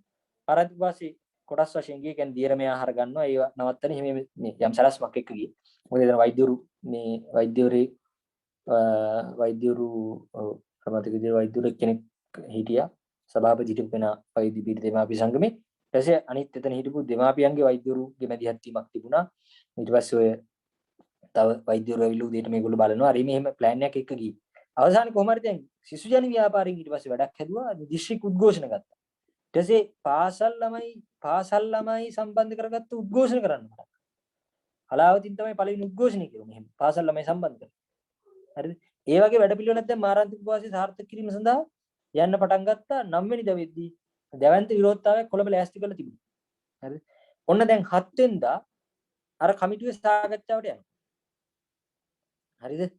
කමිටුවේ සාකච්ඡාවට යනවා හර්ෂ සිල්වා තමයි සභාපතිටි. කමිටුවේ සාකච්ඡාවේදී ඔන්න යෝජනා ප්‍රමාණය කමිටුවේ සාකච්ඡාවට ඉදිරිපත් කරනවා. එකක් තමයි සයිටම අහෝසි කරන්න ඕන. සයිටම වල අතරමැද එකක් නැහැ. සයිටම අහෝසි කරන්න ඕන. දැන් ප්‍රශ්නයක් ආවනේ මේ ළමයින්ට මොකද්ද කරන්න කියලා. ළමයින්ට මොකද්ද කරන්නේ? ඔන්න ඒකට මේ වෛද්‍ය පීඨ ආචාර්ය සංගමයෙන් යෝජනාවක් ආවා. දැන් වෛද්‍ය පීඨ 3ක් ආරම්භ කරලා දිනවා. වයඹ සබරගමු මොරටුව ආරම්භ කරනවා කියලා ආණ්ඩුව කියලා තියෙනවා. මේ ළමයි ඒකට සම්බන්ධ කරගන්න. ඕක තමයි අපේ යෝජනාව. අපි මේ යෝජනාව වෛද්‍ය පීඨ යෝජනාව කරේ අතරම වෛද්‍ය පීඨ ආචාර්ය සංගමේ. ඒ යෝජනාව අරගෙන අන්තිමට මේ තිබුණු සංවිධාන ඔක්කොම එකඟ වෙච්ච එක තමයි සයිටම අහෝසි කරන්න ඕන. වයඹ සබරගමු ඒ කියන විශ්වවිද්‍යාල වයඹ සබරගමු මොරටුව කියන වෛද්‍ය පීඨ වලට මේ ළමයි ඇතුළත් කරන්න ඕන කියන එක තමයි නිශ්චිත තීරණය තිබුණා. හරි. ඒක ගැසට් පත්‍රයකින් ඒ කියන්නේ සයිටම අහෝසි කිරීමේ ගැසට් එක නිකුත් කරන දිනේ කියන්නේ. ඕක තමයි යෝජනාව. අන්තිමට දැන් මේ යෝජනා ටික අරන් ගියාම හවස් වෙද්දී 7 වෙනිදා හවස් වෙද්දී එනවා හර්ෂ සිල්වාගේ මේ මොකද්ද මේ හර්ෂ ඒ සාකච්ඡාවෙන් පස්සේ පහුවෙන් දෙනවා හර්ෂ සිල්වාගේ ලියුමක් එනවා. ඒ ලියුමේ තියෙන කිසිම එකක් ඒක සම්බන්ධයෙන් ජනාධිපති දාපු නිවේදනයේට ඒ නිසා නැවත මෙතන විකුණන කතාව අහෝසි වෙලා නැහැ. සයිටම් අහෝසි වෙලත් නැහැ. මොකුත් වෙලා නැහැ. සයිටම් කියන්නේ සයිටම් එක ළමයි බඳව ගන්න එක නවත්තලා තියෙන. ඒ නිසා මේක අහෝසි වෙලා අහෝසි කරනවා කියලා නිකන් ලිඛිතව තියෙනවා. ඊට පස්සේ එයත් එක්ක ගියේ සාකච්ඡාවේදී අහුවට පස්සේ ඊට පස්සේ එකපාරට දැන් මෙතන ලොකු වාදයක් කරනවා. දැන් මේක නවත්තනවද නැද්ද කියලා ලොකු වාදයක් කරන වෙලාවේදී හර්ෂද සිල්වා රෑ එනවා මෙතන මේ මාරාන්තික උපවාසයේ තියෙන දැන්. එතකොටත් මම අර කියපාර ජනපෞර අනම්මන මේ මොකක්වත් හැදිච්චේව නැහැ හොඳ. හරිද? GMO එක මොකක්වත් පැත්ත බලාදී නැහැ. හරිද? ඊට පස්සේ තමයි මෙතන හිටපු සමහර වෘත්තීය සමිති පිළිගත්තා. දැන් මේ ජාතික වෘත්තීය සමිති මධ්‍යස්ථානයේ ලාල් සහෝදරයා කිව්වා මේක ආපහු සයිටම අහෝසි කරනු කියලා සරණ පාඩයක් නැහැ මේක. හරිද? ඒ කියන්නේ හර්ෂ සිල්වාගේ ලියවිල්ල පිළිඅරගෙන. නමුත් අපි ඒකේ ප්‍රශ්න කීපයක් මතු කරා. මේක නිකුත් කරන්න එයාට තියෙන බලය මොකද්ද? එයා ජනාධිපති පත් කරපු කමිටුවක සභාපති. එයාට පුළුවන් ද එහෙම මේක අහෝසි කියලා කියන්නේ? එයා කියන එකට බලය මොකක්ද තියෙන්නේ? ඊට පස්සේ එතන තිබුණු ප්‍රශ්න කීපයක් තිබුණා. මේකේ සයිටම අහෝසි කිරීම නිශ්චිත කරලා නැහැ. ඒ වගේ ප්‍රශ්න කීපයක් මතු කරාට පස්සේ ඒවට නිශ්චිත උත්තර හම්බුන්නේ නැහැ. නමුත් එතන පොදු එකඟතාවයක් ආවා ඊට පස්සේ මේක මොකද්ද? මාරාන්තික උපවාසය නවත්තනවා. හරි. මාරාන්තික උපවාසය අන්තිමට නවත්තන්න තීරණය කරා. මොකද එතන වෛද්‍ය පීඨ දෙමාපිය සංගමේ පවා බෙදීමක් වෙන්න වගේ තත්ත්වයක් ආවා. ඊට පස්සේ ශිෂ්‍ය ව්‍යාපාරයේ අදහසක් ආවා මේ සංවිධානයේ බෙදීමක් ඇති වුණොත් එහෙම ප්‍රශ්නයක් වෙන නිසා අපි සටන අඛණ්ඩව යනවා. හර්ෂ සිල්වාගේ ලියවිල්ල අපි පිළිගන්නේ නැහැ. අපි සටන අඛණ්ඩව යනවා. ඒ වෙද්දි සිසු ජන ව්‍යාපාරයෙන් ආරම්භ කරලා තිබුණා අඛණ්ඩ සත්‍යග්‍රහයක් කොටුවේ එයා අඛණ්ඩ සත්‍යග්‍රහය දැන් මෙතන මාරාන්තික වාසිනවත්ව මාපව අඛණ්ඩ සත්‍යග්‍රහයක් තියන්නේ බෑනේ. නිසා එතන සටනේ ඒ එනවා දැන් හර්ෂ සිල්වාගේ තීරණය පිළිගත්ත එකත් එක්ක දැන් අපි පිළිගත්තේ නෑ ඒක. නමුත් ඒක පිළිගන්නවා කියලා කිව්වට පස්සේ ප්‍රශ්නයක් එනවා. ඊට පස්සේ සටන අඛණ්ඩව යනවා. අපි මේ සිසුජන මේ රැලි පවත්වන්න තීරණය කළා. සිසුජන රැලි ආපහු රට පුරා පවත්වනවා. සටන අඛණ්ඩව යනවා. උද්ඝෝෂණ ක්‍රියාමාර්ග අඛණ්ඩව ගිහිල්ලා මේකට අදාළව මේ ලොකු සාකච්ඡාවක් යනවා. ඊට පස්සේ තමයි ඔන්න ආණ්ඩුව ගේනවා යෝජනාවක් ආව එක. දැන් සටන නතර කරේ නෑනේ. දැන් අර යෝජනාව පිළියරන් සටන නතර කරා නම් එහෙම මාරාන්තික උපවාසයෙන් පස්සේ සටන නතර කරා නම් එහෙම අද සයිටම් කියලා එකක් තියෙනවා. ඒ කියන්නේ නීතිගත වෙච්ච සයිටම් ඒ නම නැතත් වෙන එකක් තියෙනවා. නීතිගත වෙච්ච එක. හරිද? ඒ යෝජනාවේ තිබුණු කිසිම එකක් මේ සටන අවසන් වෙනකල් ඉෂ්ට වුණේ නෑ. හරිද? හොඳට මතක තියාගන්න. හොඳයි. ඊට පස්සේ ආණ්ඩුව ගෙන යෝජනා මම මේ කාල වේලාව පොඩ්ඩක් එහෙම යන නිසා මම ටක් ගාලා මේ ටික අවසන් කරනවා. මොකද අවසාන ටික තියෙන්නේ. කොතලාවල ආරක්ෂක විශ්වවිද්‍යාලයට මේ ළමයි දාන්න යෝජනාවක් ගේනවා. හරිද? දැන් ප්‍රශ්නේ තියෙන්නේ දැන් සයිටම් කියලා එකක් නීතිගත නොවිච්ච ආයතනයක්, හොරෝපාධි කඩයක්, නිදහස් අධ්‍යාපනයේ වනසන තැනක ඒක වහන්න කියන යෝජනාව තමයි තවත් උපාධි කඩයකට මේ ළමයි ටික දාන්නේ. ඇයි අපි කොතලාවලකට උපාධි කඩේ කියන්නේ? ඒ කියන්නේ උපාධි කඩේ කියලා කියන්නේ මෙතන උපාධි විකුණන හින්දා. කොතලාවලක එහෙම කැලලක් තියෙනවා. මේ සරන් පාඩේ අද ඊයාපු එකක් නෙවෙයි. මම කියවනේ අපි සයිටම් සරන් පටන් ගන්න කාලෙත් කොතලාවල NSBM NIBM ආයතන තුල උපාධි විකිණීම නවතනු, ගාස්තු අයි කිරීම නවතනු, කොතලාවල NSBM ඇතුළු උපාධි කඩේපා, නාගානන්ද සිබා කියලා ඔය දළදා මාලිගාවෙන් නුවර කරනයි ඔය ගම්පහ පැත්තේ තියෙන මේ ලොකු පන්සලකින් කරන මේ නාගානන්ද කියන ආයතනයේ නුවර මාලිගාවෙන් කරන ශිබා එකයි. ඕකේ අධ්‍යාපන විකුණනවා. මේ ශාස්ත්‍රීය විෂයන් විකුණනවා. ඒවට විරුද්ධ සරන් පාඩේ තිබුණ ඔයගොල්ලෝ නිකමට කියන්නේ වැඩි ඕනේ මේ Google එකේ සර්ච් කරලා බලන්න අන්තරේ සරන් පාඩ වල ඔය සරන් පාඩ එනවා. හරිද? එතකොට දැන් මේකත් එක්ක ඔන්න කොතලාවලට මේ ළමයි දාන යෝජනාවක් තියෙනවා. හරිද? ඒකට හොඳට මතක තියාගන්න මේ කතාව පහුගිය කොතලාවල ෆයිට් එක ආපු කාලෙත් සමහර දේශපාලන පක්ෂ වලින් කරපු සම්මන්ත්‍රණවලදී නිශ්චිතව කිව්වා ඒ වෙලාව හිටපු සියලු බලවේගයක එකඟුණා. අන්තරේ හරි වෛද්‍ය පීඨ ශිෂ්‍ය ක්‍රියාකාරී කමිටුව හරි භික්ෂුවන්තරේ හරි සයිටම් විරෝධී ශිෂ්‍යයන් ව්‍යාපාරය. ඒතකොට සයිටම් විරෝධී ශිෂ්‍යයන් ව්‍යාපාරනේ තිබුණේ. සයිටම් විරෝධී ශිෂ්‍යයන් ව්‍යාපාරය හරි කොතලාවලයකට දාන යෝජනාවට කිසි වෙලාවක එකඟුනේ නැහැ. අපි ඒකට සම්පූර්ණ විරුද්ධ වුණා. සයිටම් මේ ශිෂ්‍යෝ පාවිච්චි කරලා කොතලාවලට කියන්නේ කොතලාවලයකට අනුබද්ධ කරලා සයිටම් පවත්වාගෙන යාමට විරුද්ධව අපි උද්ඝෝෂණය කරා. සටන් පාට කරා. හරි. මොකද ඒගොල්ලෝ හැදුවේ කොතලාවලයක දැන් සයිටම් එක වහන්න වෙනවා නම් අඩුම තරමේ කොතලාවලයක. ඒක කොතලාවලයක අදටත් වෛද්‍ය උපාධිය විකුණන එක කරන්නේ ඒගොල්ලෝ වෙන විදිහකට. නමුත් මේ එළියේ ඉන්න අය විකුණන වැඩි වෛද්‍ය උපාධියට දැනටත් කරන්නේ නැහැ. හරිද? ඒතකොට මේකෙන් කරන්න හැදුවේ දැනටත් දැන් කොතලාවලයකට දාපු ළමයි සල්ලි ගන්න ඕනේ. සයිටම් එකේ ළමයි. අපි සයිටම් එකේ ළමයින්ට දෙමාපියන්ට කිව්වා ඔය වැඩේ කරන්න එපා ඔයගොල්ලෝ විරුද්ධ වෙන්න. නමුත් ඒ වෙලාවේදී රජයේ වෛද්‍ය නිලධාරීන් සංගමයේ අර වෛද්‍ය පීඨ දෙමාපි සංගමයේ සමහර හිටපු ඒ කියන්නේ මහින්ද රාජපක්ෂලත් එක්ක කෙලින්ම ගනුදෙනු තියෙන පිරිසක් හිටියා. අදටත් ඒගොල්ලෝ ඕගොල්ලන්ට ඔය රූපවාහිනී සාකච්ඡාවලින් ඉන්නව බලන්න පුළුවන්. ඒතකොට ඒගොල්ලෝ කෙලින්ම මැදිහත් වෙලා මේකට එකඟයි කියලා කිව්වා. අපි නිශ්චිතව ඒකට විරුද්ධ උද්ඝෝෂණය. අපි ගියා මේකට එකඟ නැහැ. අපේ යෝජනාව තිබුණේ වයම සබරගම මොරටු ඇයි ළමයි දැන් කොතලාවලට දාන්න ඕන. මේවට දාන්න බැරි. සුදුසුකම් තියෙන ළමයි ඒවට දාන්න අපේ යෝජනාව තිබුණේ. ඊට පස්සේ කොහොම හරි කොතලාවල පනත එනවා. කොතලාවල පනත ආවට පස්සේ කොතලාවල පනත පාර්ලිමේන්තුවට ගෙනවා මේගොල්ලෝ 2018 අප්‍රේල් මාසෙදී. ඒක ගේන්නෙත් මේක පාවිච්චි කරලා. එතකොටත් අපි කොතලාවල පනතට විරුද්ධව උද්ඝෝෂණ කරා. ඒ උද්ඝෝෂණ වලට සුපුරුදු පරිදි ගහපු ඒවා නඩු දාපු ඒවා තමයි කරේ. ඊට පස්සේ තමයි මේ ඔක්කොම අවසන් වෙලා තමයි කොතලාවලට මේ ළමයි දාන්න කොතලාවල පනත අකුලා ගත්තා. සයිටම් ශිෂ්‍යෝ කොතලාවලට දාන්න වෙන පනත් කෙටුම්පතක් ගෙනාවා. හරිද? ඒකට විරුද්ධව තමයි අපි 2018 ජූනි 19 වෙනිදා ඒත් පාර්ලිමේන්තුව අටලවුමේ උද්ඝෝෂණයක් කරලා එදා තමයි ශිෂ්‍ය විරෝධීනෙත් ඒ අවුරුද්දේ කරේ මුගේගොඩ ආනන්ද සමරකෝන් එලිමහන් රංගපීඨයේදී. ප්‍රශ්නේ තියෙන්නේ අපි මේ අරගලයේ මහපාරේ අරගලයේ උපරිම තැනකට ගෙනල්ලා රටේ ලොකු කතා බහක් හදලා රටේ මිනිස්සු එකට සම්බන්ධ කරලා ජනතා බලයක් හදලා වෘත්තීය සමිති බහුජන සංවිධාන හොඳට මතක තියාගන්න මට අර කියන්නේ මගහැරිච්ච එකක් වෘත්තීය සමිති ඒ කියන්නේ මේවට මේ තමන්ගේ වැඩබිම් වල මේ කළුපටි බඳින අපි කළුපටි විරෝධයක් කරා. ඒකට මේ ශිෂ්‍යයන් ව්‍යාපාර හිටපු වෘත්තීය සමිති සම්පූර්ණ සක්‍රියව මැදිහත් වුණා. හරිද? අදටත් ඒගොල්ලෝ කොතලාවල රටට ඉන්න ඔය රත්මලානේ මේ බෙලෙක් කඩේ හන්දියේ ඉඳලා ගල් කිස්සට පාගමනක් ඇවිල්ලා ඔය විශේෂයෙන්ම CM එක වගේ සංවිධානවල ඒගොල්ලන්ට බලය තියෙන තැන්වල ඒගොල්ලෝ රැලියක් කරාවින්. හරිද? ඒ නිසා මේ සමහර වෘත්තීය සමිති තියෙන නිදහස් අධ්‍යාපන කතාවේ අඛණ්ඩව පෙනී හිටපු එක. හරිද? ඒවා දිගට මේ සයිටම් සටනේ දාර වැඩ වර්ජන කතාව ඇත්තටම මේ අඩපණ වෙන්නේ මේ පොදු එකේ වෘත්තීය සමිති ව්‍යාපාරේ පොදුවේ තියෙන එකේ අසමත් වුණා එවැනි වැඩ වර්ජනයක් හැදවන්න. හරිද? ඒක තමයි වුණේ ඇත්ත. හරිද? මොකද දැන් පෞද්ගලික අංශයට වගේ තනියම වැඩ වර්ජන කරන්න බෑනේ. හරිද? ඒකත් එක්ක තමයි මේ ප්‍රශ්නේ ආවේ. එතකොට කොහොම හරි දැන් මේක මේ අරගලයේ මහපාරේ අරගලයේ උඩරිම තැනක තියෙද්දි දැන් අපි කොතලාවල පනත පාර්ලිමේන්තුවේ සංවාදයට ගන්න දවසෙත් උද්ඝෝෂණය කරා. හරිද? නමුත් පාර්ලිමේන්තුව ඇතුලේ මේක පරාජයටපත් කරන්න බැරි වුණා. ප්‍රශ්නේ තියෙන්නේ පාර්ලිමේන්තුව ඇතුලේ විවාදයට සම්බන්ධ වෙච්ච ඔයගොල්ලෝ හැන්සාඩ් වාර්තා අරගෙන බලන්න ජූනි 20 වෙනිදා 2018 ජූනි 20 හැන්සාඩ් අරගෙන බලන්න පාර්ලිමේන්තුව ඇතුලේ හිටපු කිසිම කෙනෙක් මේක නිදහස් අධ්‍යාපනයේ සම්බන්ධ ප්‍රතිපත්තිමය ප්‍රශ්නයක් කියන එකෙන් මේක ගෙනාවේ නැහැ. ඒ ගෙනාවු අයත් ඒක ගෙනාවේ වෛද්‍ය අධ්‍යාපනයේ අවම ප්‍රමිතිය ගැසට් කරලා නැති ප්‍රශ්න තමයි ගෙනාවේ. ඒතර වෛද්‍ය අධ්‍යාපනයේ අවම ප්‍රමිතිය ගැසට් කරලා තියෙද්දි අධ්‍යාපන විගුණන එක හරිද? ගැසට් කරලා තියෙද්දි අධ්‍යාපන විගුණනට කමන්නේ නැද්ද? ඒ නිසා පාර්ලිමේන්තුව ඇතුලේදී නිශ්චිතවම මේක මේ කියන්නේ මේ දැන් මේක තියෙනවනේ මේ සමාජයෙන් එන අරගලය පාර්ලිමේන්තුවේ මොකක් හරි කරන්න පුළුවන් නම් ඒකට අදාළ කතන්දරයක් තියෙනවනේ. නමුත් පාර්ලිමේන්තුවේදී මේකට එවැනි ප්‍රතිපත්තිමය ලෙස විරුද්ධ වීමක් උනේ නැහැ. ඔන්න ඕක වෙලා තමයි අවසානයේදී ඒකට සයිටම් නිශ්චිතව අහෝසි කරා. සයිටම් ආයතනෙ වැහුවා. ඒකට ශිෂ්‍යව බඳව ගන්න එක නතර කරා.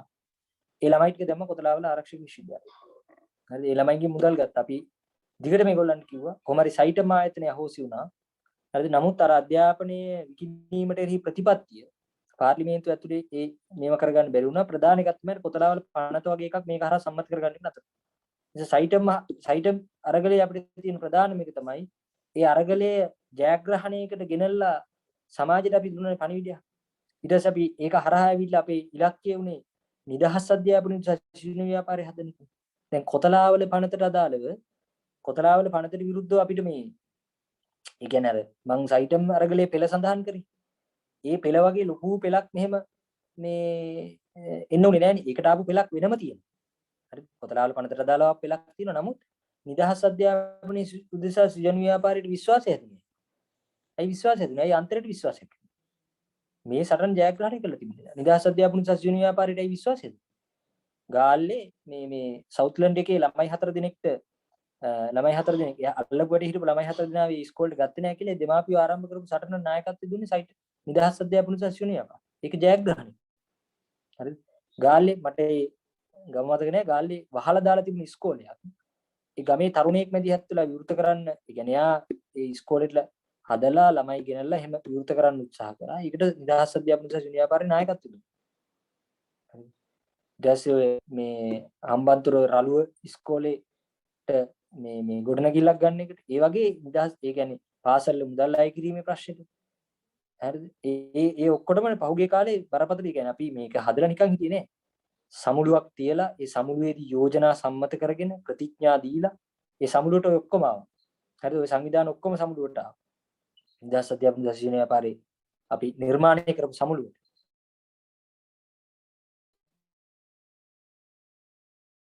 හරිද? විහාරමාදේවි පාක්ෂික පාරේ නිර්මාණය කරලා තමයි මේ සටන අවසන් වෙන්නේ. ඒතකොට මේ සටනත් එක්ක දැන් අදටත් නිදහස් අධ්‍යාපන ශිෂ්‍ය ව්‍යාපාරය කියන එකට බරපතල විදිහේ විශ්වාසයක් සමාජයේ තියෙනවා. ප්‍රශ්න වලට මැදිහත් වෙච්ච විශ්වාසයක් තියෙනවා. A level fight එක මේ නේද? A level fight එක පහුගිය කාලේ මේ ආසන්න කරපු A level fight එක වගේ එකක් ගියා. ඒ නිසා මේ හදපු විශ්වාසය මේ සටන ඇතුලේ තියෙන්නේ නිවැරදි සටන් ක්‍රියාමාර්ග, නිවැරදි සටන් පාට. මේවා ඔක්කොම එක තමයි මේ සටන ඉස්සරහට ඇවිල්ලා මේ අරගලේ ඉස්සරහට ඇවිල්ලා ශිෂ්‍ය ව්‍යාපාරේ පාඩමක් කියලා දුන්නේ. ඒක නා අමාරු වෙලාවල්, දසීරු වෙලාවල්. මම කිව්වේ මේක පටන් ගත්තී 1420 ගානක පන්තිතාරම් කරා. ජනක බණ්ඩාර ඒකනායක ශිෂ්‍ය ප්‍රියංකරව ඝාතනය කරලා තිබුණේ. ඊට පස්සේ රුහුණේ සහෝදරයෙක්ව ඝාතනය කරලා තිබුණේ. ඒත් ඒ ඔක්කොම මැද්දේ අපි කළුගලේ ඔළුව ගහගන්න යනවා. අර මේ කතන්දර ගොඩක් කිව්වා. හරිද? ශිෂ්‍ය ව්‍යාපාරේ මේක කරන්න බෑ කියලා කිව්වා. ශිෂ්‍ය ව්‍යාපාරේ ජයග්‍රහණ අරගෙන නැහැ කිව්වා. ඒ ඔක්කොටම උත්තර දීලා මේ සටන අවසන් වුණා. ඒකෙන් වෙච්ච එකම දේ තමයි ප්‍රධානම දේ තමයි සටන් කිරීම පිළිබඳ සමාජයේ විශ්වාසය. ඒක තමයි ලොකුම දේ. සටන් කරන්න ඕනේ මේව ගන්න නම් කියලා. ඒකට තමයි දැන් මේ කොතලාවල පනතත් එක්ක ඇයි මේ මෙච්චර සංවිධානය කරන. මම නිකන් උදාහරණයක් කියන්නම්. ඔය සයිටම් සටන කාලේ ෆූට් එක කොහොම සක්‍රියව තිබුණේ නැහැ. හරි. ලංකා බැංකු සේවක සංගමේ සයිටම් සටන හිටියේ නැහැ. එතකොට මේක තව පුළුල් වෙලාද නැද්ද එතකොට දැන් සයිටම් විරෝධී සෘජන ව්‍යාපාරයෙන් පස්සේ නිදහස් අධ්‍යාපන නිසා සෘජන ව්‍යාපාරය ඇවිල්ලා දැන් ලොකු සටනක් සමාජික ක්‍රියාත්මක කරද්දී මේක පුළුල් වෙලා නැද්ද සයිටම් විරෝධී සෘජන ව්‍යාපාරය හිටපු සියලු සංවිධාන ඉන්න GM කරන්නේ GM එක කොහොමවත් ප්‍රශ්නයක්. හරි. නමුත් අනිත් සංවිධාන ඔක්කොම ඉන්නවා ඊට අමතරව කියන්නේ ෆූට් එක ඔය මට්ටමේ සක්‍රියව තිබුණේ නැහැ. ෆූට් එකේ ඉස්සරව කීප දෙනෙක් තමයි සයිටම් සටනේ සම්බන්ධ. ලංකා බැංකු සේවක සංගමයේ වගේ එකක් සයිටම් සටනේ කොහෙවත් හිටියේ. මොකද ඒගොල්ලෝ අද මේක අධ්‍යාපන විගණීමට එරෙහි අධ්‍යාපන පෞද්ගලීකරණය මිලිටරිකරණය සටනේ අන්තරිත් එක්ක එකට වැඩ කරනවා. අන්තරේ පිළිගන්නවා. අන්තරේ නායකත්වය ඒගොල්ලෝ පිළිගන්නවා. නිදහස් අධ්‍යාපන සෘජන ව්‍යාපාරය තමයි මේ වැඩේ යන්න ඕන කියලා කියන්නේ. ඉතින් අනිත් හැදිච්ච සංවිධාන එකක්වත් සයිටම් සටනට හැදිච්ච සංවිධාන එකක්වත් ඒ සටන අවසන් වෙනකන් හිටියේ නැහැ. බොහොම වක්කීමෙන් කියන්න පුළුවන්. ඒක ඕන තැනක ඒගොල්ලෝ ඉන්න තැනක අපි කියනවා ඒකට මෙන්න මේ දැන් ඔය ටික තමයි මට මූලික ඕගොල්ලන්ට දැන් තොරතුරුයි කරුණුයි එක්ක මේ දේශපාලන කතාව කියන්න තියෙන්නේ. මේ තියෙන්නේ අපි මේ අන්තරෙන් මේ ගහපු මේ සටන සම්බන්ධ සම්පූර්ණ තියෙන පොත් තුන. අප එකක් තමයි අප ආමග හා අප යා යුතු මග කියන එක. හරිද? ඒක මුලින්ම ගහපු. ඊට පස්සේ මේක තමයි සයිටම් විරෝධී අරගලයේ එහි අවසන් ජයග්‍රහණයත් එක්ක ඉදිරියට කියලා මේ දෙමාපියන්ගේ මාරාන්තික උපවාසය ඉවර වෙද්දී. මේක තමයි අවසාන එක සයිටම් අහෝසි නිදහස් අධ්‍යාපන දිනා ගැනීම අරගලයට අත්‍යවශ්‍ය කියවීම. මේක අර මේ පනත පාර්ලිමේන්තුවේ සම්මත වුණාට පස්සේ අපි මේක මේ විශ්වවිද්‍යාලවල බෙදලා මේ සයිටම් විරෝධීකේ හිටපු අයට බෙදලා ප්‍රසිද්ධ කරපු පොත් තුනක් මේවා සිස්සංගම් කාර්යාලය අනිවාර්යෙන් තියෙනවා. මේවා අරගෙන මේ කියන මීට වඩා ගොඩක් විස්තර තොරතුරු දිනවපාන එක මේ පොත් තුනේ තියෙනවා. හරිද? ඉතින් මේක දැනගන්න එක වැදගත්කම තමයි අර මන්දිර මේ සහෝදරයා මුලින් පැහැදිලි කිරීම කරද්දිත් කරා දැන් සටනක් යනවානේ. ඒ සටනේ නායකත්වයේ ඒ සටනේ මොනවා හරි සහභාගීත්වයක් දෙන්න ඕගොල්ලෝනේ. ඒගොල්ලන්ගේ බැජ් එකේ යම් පිරිසක් නේ මෙතන ඉන්නේ. හරිද? ඒකට කලබල වෙන්න එපා. ඒවට ලොකුවට මේ පසුතැවෙන්න අර මේ වෙන්න ඕනේ නෑ. නමුත් මේ සටනට කට්ටිය එකතු කරගන්න එක වැදගත්. ඒකට මේකෙන් ගත්ත පාඩම් තියෙනවා. මේකෙන් ගත්ත පාඩමුත් මේ වැදගත්. දැන් ලොකු මර්ධනයක් ඇවිල්ලා තියෙනවා. අන්තරේ කැඳවුම් කරු හිරේ ඉන්නේ. හරිද? ඒකට ජපුරේ සභාපති හිරේ ඉන්නේ. හරිද? රජරට මේ සිස්සංගමේ හිටපු ඇංගියා සහෝදරයා හිරේ ඉන්නේ. චමිරි සහෝදරයා කෝෂිලා. හරිද? ඒවා අපිට එනවා දැන් කැලණියේ ප්‍රශ්නයක් තියෙනවා නේ. කැලණියේ සස්පෙන්ඩ් ප්‍රශ්නයක් තියෙනවා. ඒකට අදාළව සහෝදරුන්ගේ සහෝදරියන්ගේ මැදිහත් වීමක් එක තමයි අරගල ජයග්‍රහණය කරන්නේ. ඒකට නායකත්වය දෙන්න ඉන්නේ ඕගොල්ලෝ. හරිද? ඕගොල්ලෝ මම හිතන්නේ මෙතන ඉන්නේ මේ දැන් ඉන්න සෙකන්ඩ් ඉයර් එකනේ. ඒතර ඕගොල්ලන්ට පල්ලෙහා බෙජුත් දැන් විශ්වවිද්‍යාලයට එමින් තියෙන විශ්වවිද්‍යාලය. ඒගොල්ලෝ කවදාවත් විශ්වවිද්‍යාලයකට අඩිය තියපු නැති අය. අභියෝගයක් තියෙනවා. ඒ අභියෝගය ජයග්‍රහණය කරන්න මේකේ අත්දැකීම් මේ සියල්ල කතා කරන්න වෙනවා. ඉතින් මේක නිශ්චිතවම අමුතු කවුරුත් ඇවිල්ලා මේව බේරන්නේ නැහැ. අන්තරේ පහුගිය ඉතිහාසෙම අන්තරේ ජීවිත පරිත්‍යාගයෙන් ඒව ඔක්කොම පැත්තක තියලා වැඩ කරන්න ඕන. ඒවන් ජයග්‍රහණ සමාජයට ගේන්න පුළුවන් කියලා අන්තරේ ඔප්පු කරා හැම වෙලාවෙම. හරි ශිෂ්‍ය ව්‍යාපාරික ඔප්පු කරා. විවිධ අර්බුද මේ මැද ඒ ඔප්පු කරලා අන්තරේ කැඳුම් කරු හිරේ කියලා ක්‍රියාමාර්ග දශමයක්වත් අඩු වෙනවා අපි දැක්කේ නැහැ නේ. කවුරුත් පස්ස ගහනවා දැක්කේ නැහැ නේ. ඉතිහාසයේ එක වෙලාවක් තිබුණා මේ සයිටම් සටන ඇතුලේ අන්තරේ කැඳවුම් කරුයි භික්ෂු අන්තරේ කැඳවුම් කරුයි වෛද්‍ය විශේෂ ක්‍රියාකාරී කමිටුවේ කැඳවුම් කරුයි තුන්දෙනාම හිරේ හිටියේ. තුන්දෙනාම හිරේ හිටියේ. සටන එක දශමයක්වත් මේව වුණේ නැහැ. ඉතින් දැන් මේ සහෝදරයා මාව හඳුන්වලා දුන්නේ අන්තරේ හිටපු කැඳවුම් කරු කියලා. මේක පාවිච්චි කරන්න මට අයිතියක් නැහැ නේ. මම එක්තරා කාල සීමාවක හිටපු මේ නියෝජිතයා විතරයි. ඉතින් සටන කරේ ශිෂ්‍යෝ දහස් ගණන්. ඔයාලට උදාහරණයක් කියන ඕගොල්ලෝ මේ ඕගොල්ලන්ට රුපියල් 5000 හම්බ වෙනවනේ මහ පොළ. දැනුත් ඒකේ ප්‍රශ්න ඇති. ඒ මහ පොළ 5000 කරගන්න ගිය උද්ඝෝෂණයට ගිය සෞන්දර්ය මල්ලි කෙනෙකුයි ජපුරේ මල්ලි කෙනෙකුයි කපුටනේ. ඒ ජපුරේ සෞන්දර්ය මල්ලිත් එක්ක දැනට මුත් එහෙම සම්බන්ධයක් නැහැ. ජපුරේ සහෝදරයත් එක්ක තියෙන මේ මල්ලි මේ මෑතක් වෙනකල් මේ කකුලට බෙහෙත් කරා. හරි. එයා කකුලට බෙහෙත් කරා. ඉතින් උඩ 5000 මොකක්වත් මහ පොළක් නැහැ මොකක්වත් නැහැ.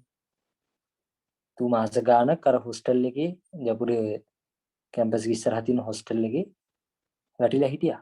කකුල උස්ස ගන්නවත් බැරුව. ඒ වගේ ව්‍යාපාරයක්, ඒ වගේ සමාජයට ආදර්ශ දුන්නු ව්‍යාපාරයක්. ඉතින් ඒක නායකයෝ ඕගොල්ලෝ. ඉස්සරහා ගන්න ඉන්නේ ඕගොල්ලෝ. ඒ ඕගොල්ලන්ට අභියෝගයක් තියෙනවා. ඕගොල්ලෝ විශ්වවිද්‍යාලේ දැකලා තියෙන මාස ගන්න. විශ්වවිද්‍යාල කියන්නේ මේක නෙවෙයි. මේ දැන් ගොඩක් අය හිතාන ඉන්නේ ඔන්ලයින් ඔන්ලයින් යන ඒවනේ විශ්වවිද්‍යාල කියලා. ඉතින් මේක විශ්වවිද්‍යාල ජීවිතයෙන් කිසි මේ අම්මා රිනු දැන් මේකෙන් ගන්න බෑ. හරිද? නේද? අපි දැන් මේගොල්ලෝ හිරේ හිටියා මොහන්දිරම්ලා යම් කාලයක් හිරේ හිටියා නේ. එතකොට ඒවායේ ඒගොල්ලන්ට ඒගොල්ලෝ ඒ හිටපු අය මේ සමිත හාමුදුරුවෝ හරි මේ හිටපු මේ සෙට් එකක් ඉන්නවනේ. දැන් ඒගොල්ලෝ නඩුවකට යනවනේ. අවුට් වෙච්ච අය නඩුවට එනවනේ. ඒක දැන් උකට දාපු සයිටම් දාපු නඩු වලට දැන් එන්නේ. ඒක නඩු කීයකට දැන් එනවද කට්ටිය? හරිද? මහා පොළ වැඩි කරගන්න කියලා පහුගිය කාලේ කරු උද්ඝෝෂණේ නඩුවක් තියෙනවා. රජරට අරගලේ නඩු තාම යනවනේ අනුරාධපුර උසාවියේ තියෙන්නේ. පේරාදෙණියේ තියෙන නුවර උසාවිය. ඒකට යනවා තාම සහෝදරු. අපි දන්නේ නැහැ නේ. ඒ නිසා මෙතන තියෙනවා මේ ඉතිහාසය දැනගැනීමේ කතාවක් තියෙනවා. ඒ සංවිධාන හැදිච්ච හැටි, ඒ සංවිධාන වල ඉතිහාසය, ඒවා අවුල් වෙච්ච හැටි, දේශපාලන ප්‍රශ්න ආපු හැටි, සටන් පාටවල තියෙන දේශපාලන ප්‍රශ්න මේ ඔක්කොම අවබෝධය ගන්න වැදගත්. ඉතින් ওই ටික තමයි මම නික අමතර කාරණා ටික කිව්වේ. මේ හරි ওই ටික තමයි මට පැහැදිලි කරන්න තියෙන්නේ. මොනවා හරි අපිට විලාවක් ගන්න පුළුවන් නම් සහෝදර සහෝදරියන් මොනවා හරි ගැටලු තියෙනවා නම් අහන්න පුළුවන්.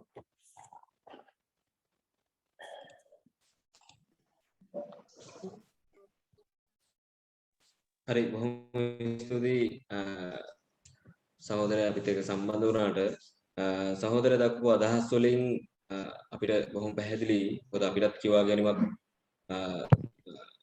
අපිට ඉහළ වස්ත්‍ර විද්‍යාව අපිට කිවා ගැනීමක් තිබුණා කොහොමද සයිටම් අරගලය ආවේ සහ ඒ දිශානතිය මොකක්ද කියන එක සම්බන්ධව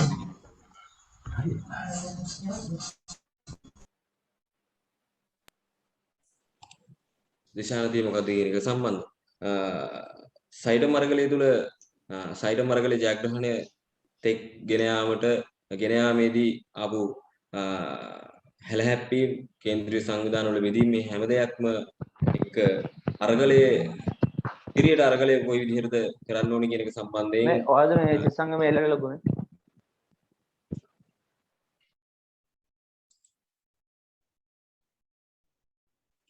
සම්බන්ධයෙන් පැහැදිලි අවබෝධයක් ලැබෙන්නේ නැති කියලා මම විශ්වාස කරනවා. ඉතා සුළු කාලයක් තියෙනවා අපිට 8 වෙනකොට අපි ප්‍රෝග්‍රෑම් එක එන් කරන්න තමයි හදලා තියෙන්නේ. ඒක නිසා සහෝදරයන්ට කාට හරි මෙතන ගැටලුවක් තියෙනවා නම් මේ සාකච්ඡාව ඇතුළේ යම් ගැටලුවක් ගන්න ගුණා නම් ඒ සම්බන්ධව අදහස් දැක්වීමක් කරන්න අවස්ථාවක් දෙනවා. පුංචි අදහස් දැක්වීමක් කරන්න. ප්‍රශ්න යොමු කරන්න.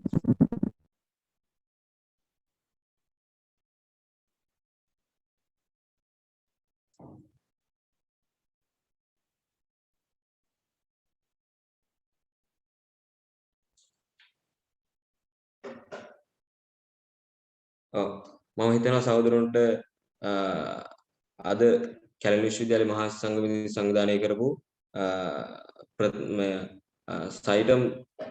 සයිටම් ඉතිහාසය සම්බන්ධ අධ්‍යාපන සාකච්ඡාව පැය එකහමාරකට ආසන්න කාලයක් පැවැත්වුණා. විශ්වවිද්‍යාලයක් තුළ විශ්වවිද්‍යාල ශිෂ්‍යයන් විදිහට අපි මොහන්දිර මල්ලිබා එනවද?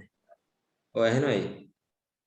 ඔව් මෙහෙමයි දැන් අර මේ දැන් කාට හරි දැන් මෙතන නිකන් ගැටලුවක් මතුනත් මෙතන අහන්න නැති කවුරු හරි ඉන්නවා නම් ඒ කියන්නේ දැන් මේවා මොනවා හරි විදිහේ ප්‍රශ්නයක් ගැටලුවක් තියෙනවා නම් ඕන වෙලාවක ඒ කියන්නේ මේ අන්තරේ දැන් අන්තරේ ඉතිහාසයේ කරපු දේවල් වලට කියන්නේ අපිට දැන් ඉන්න අය හරි ඒ කියන්නේ දැන් ඉන්න ඒවට වග කියන්න බෑ හරි එහෙම එකක් නැහැනේ.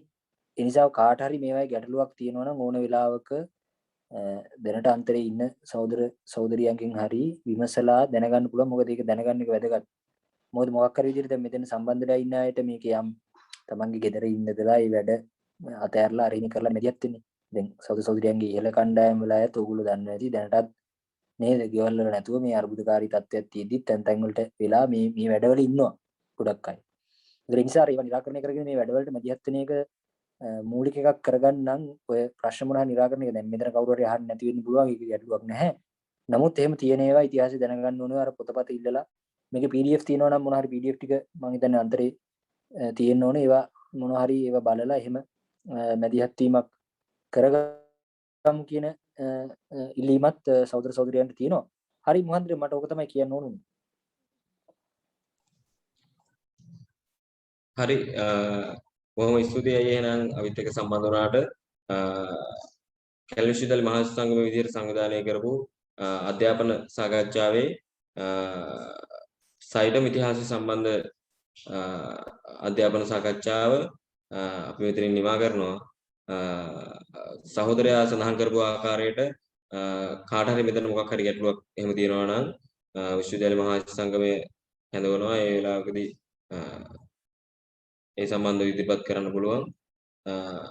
එසේනම් සියලුම සහෝදරයන්ට ජය වේවා.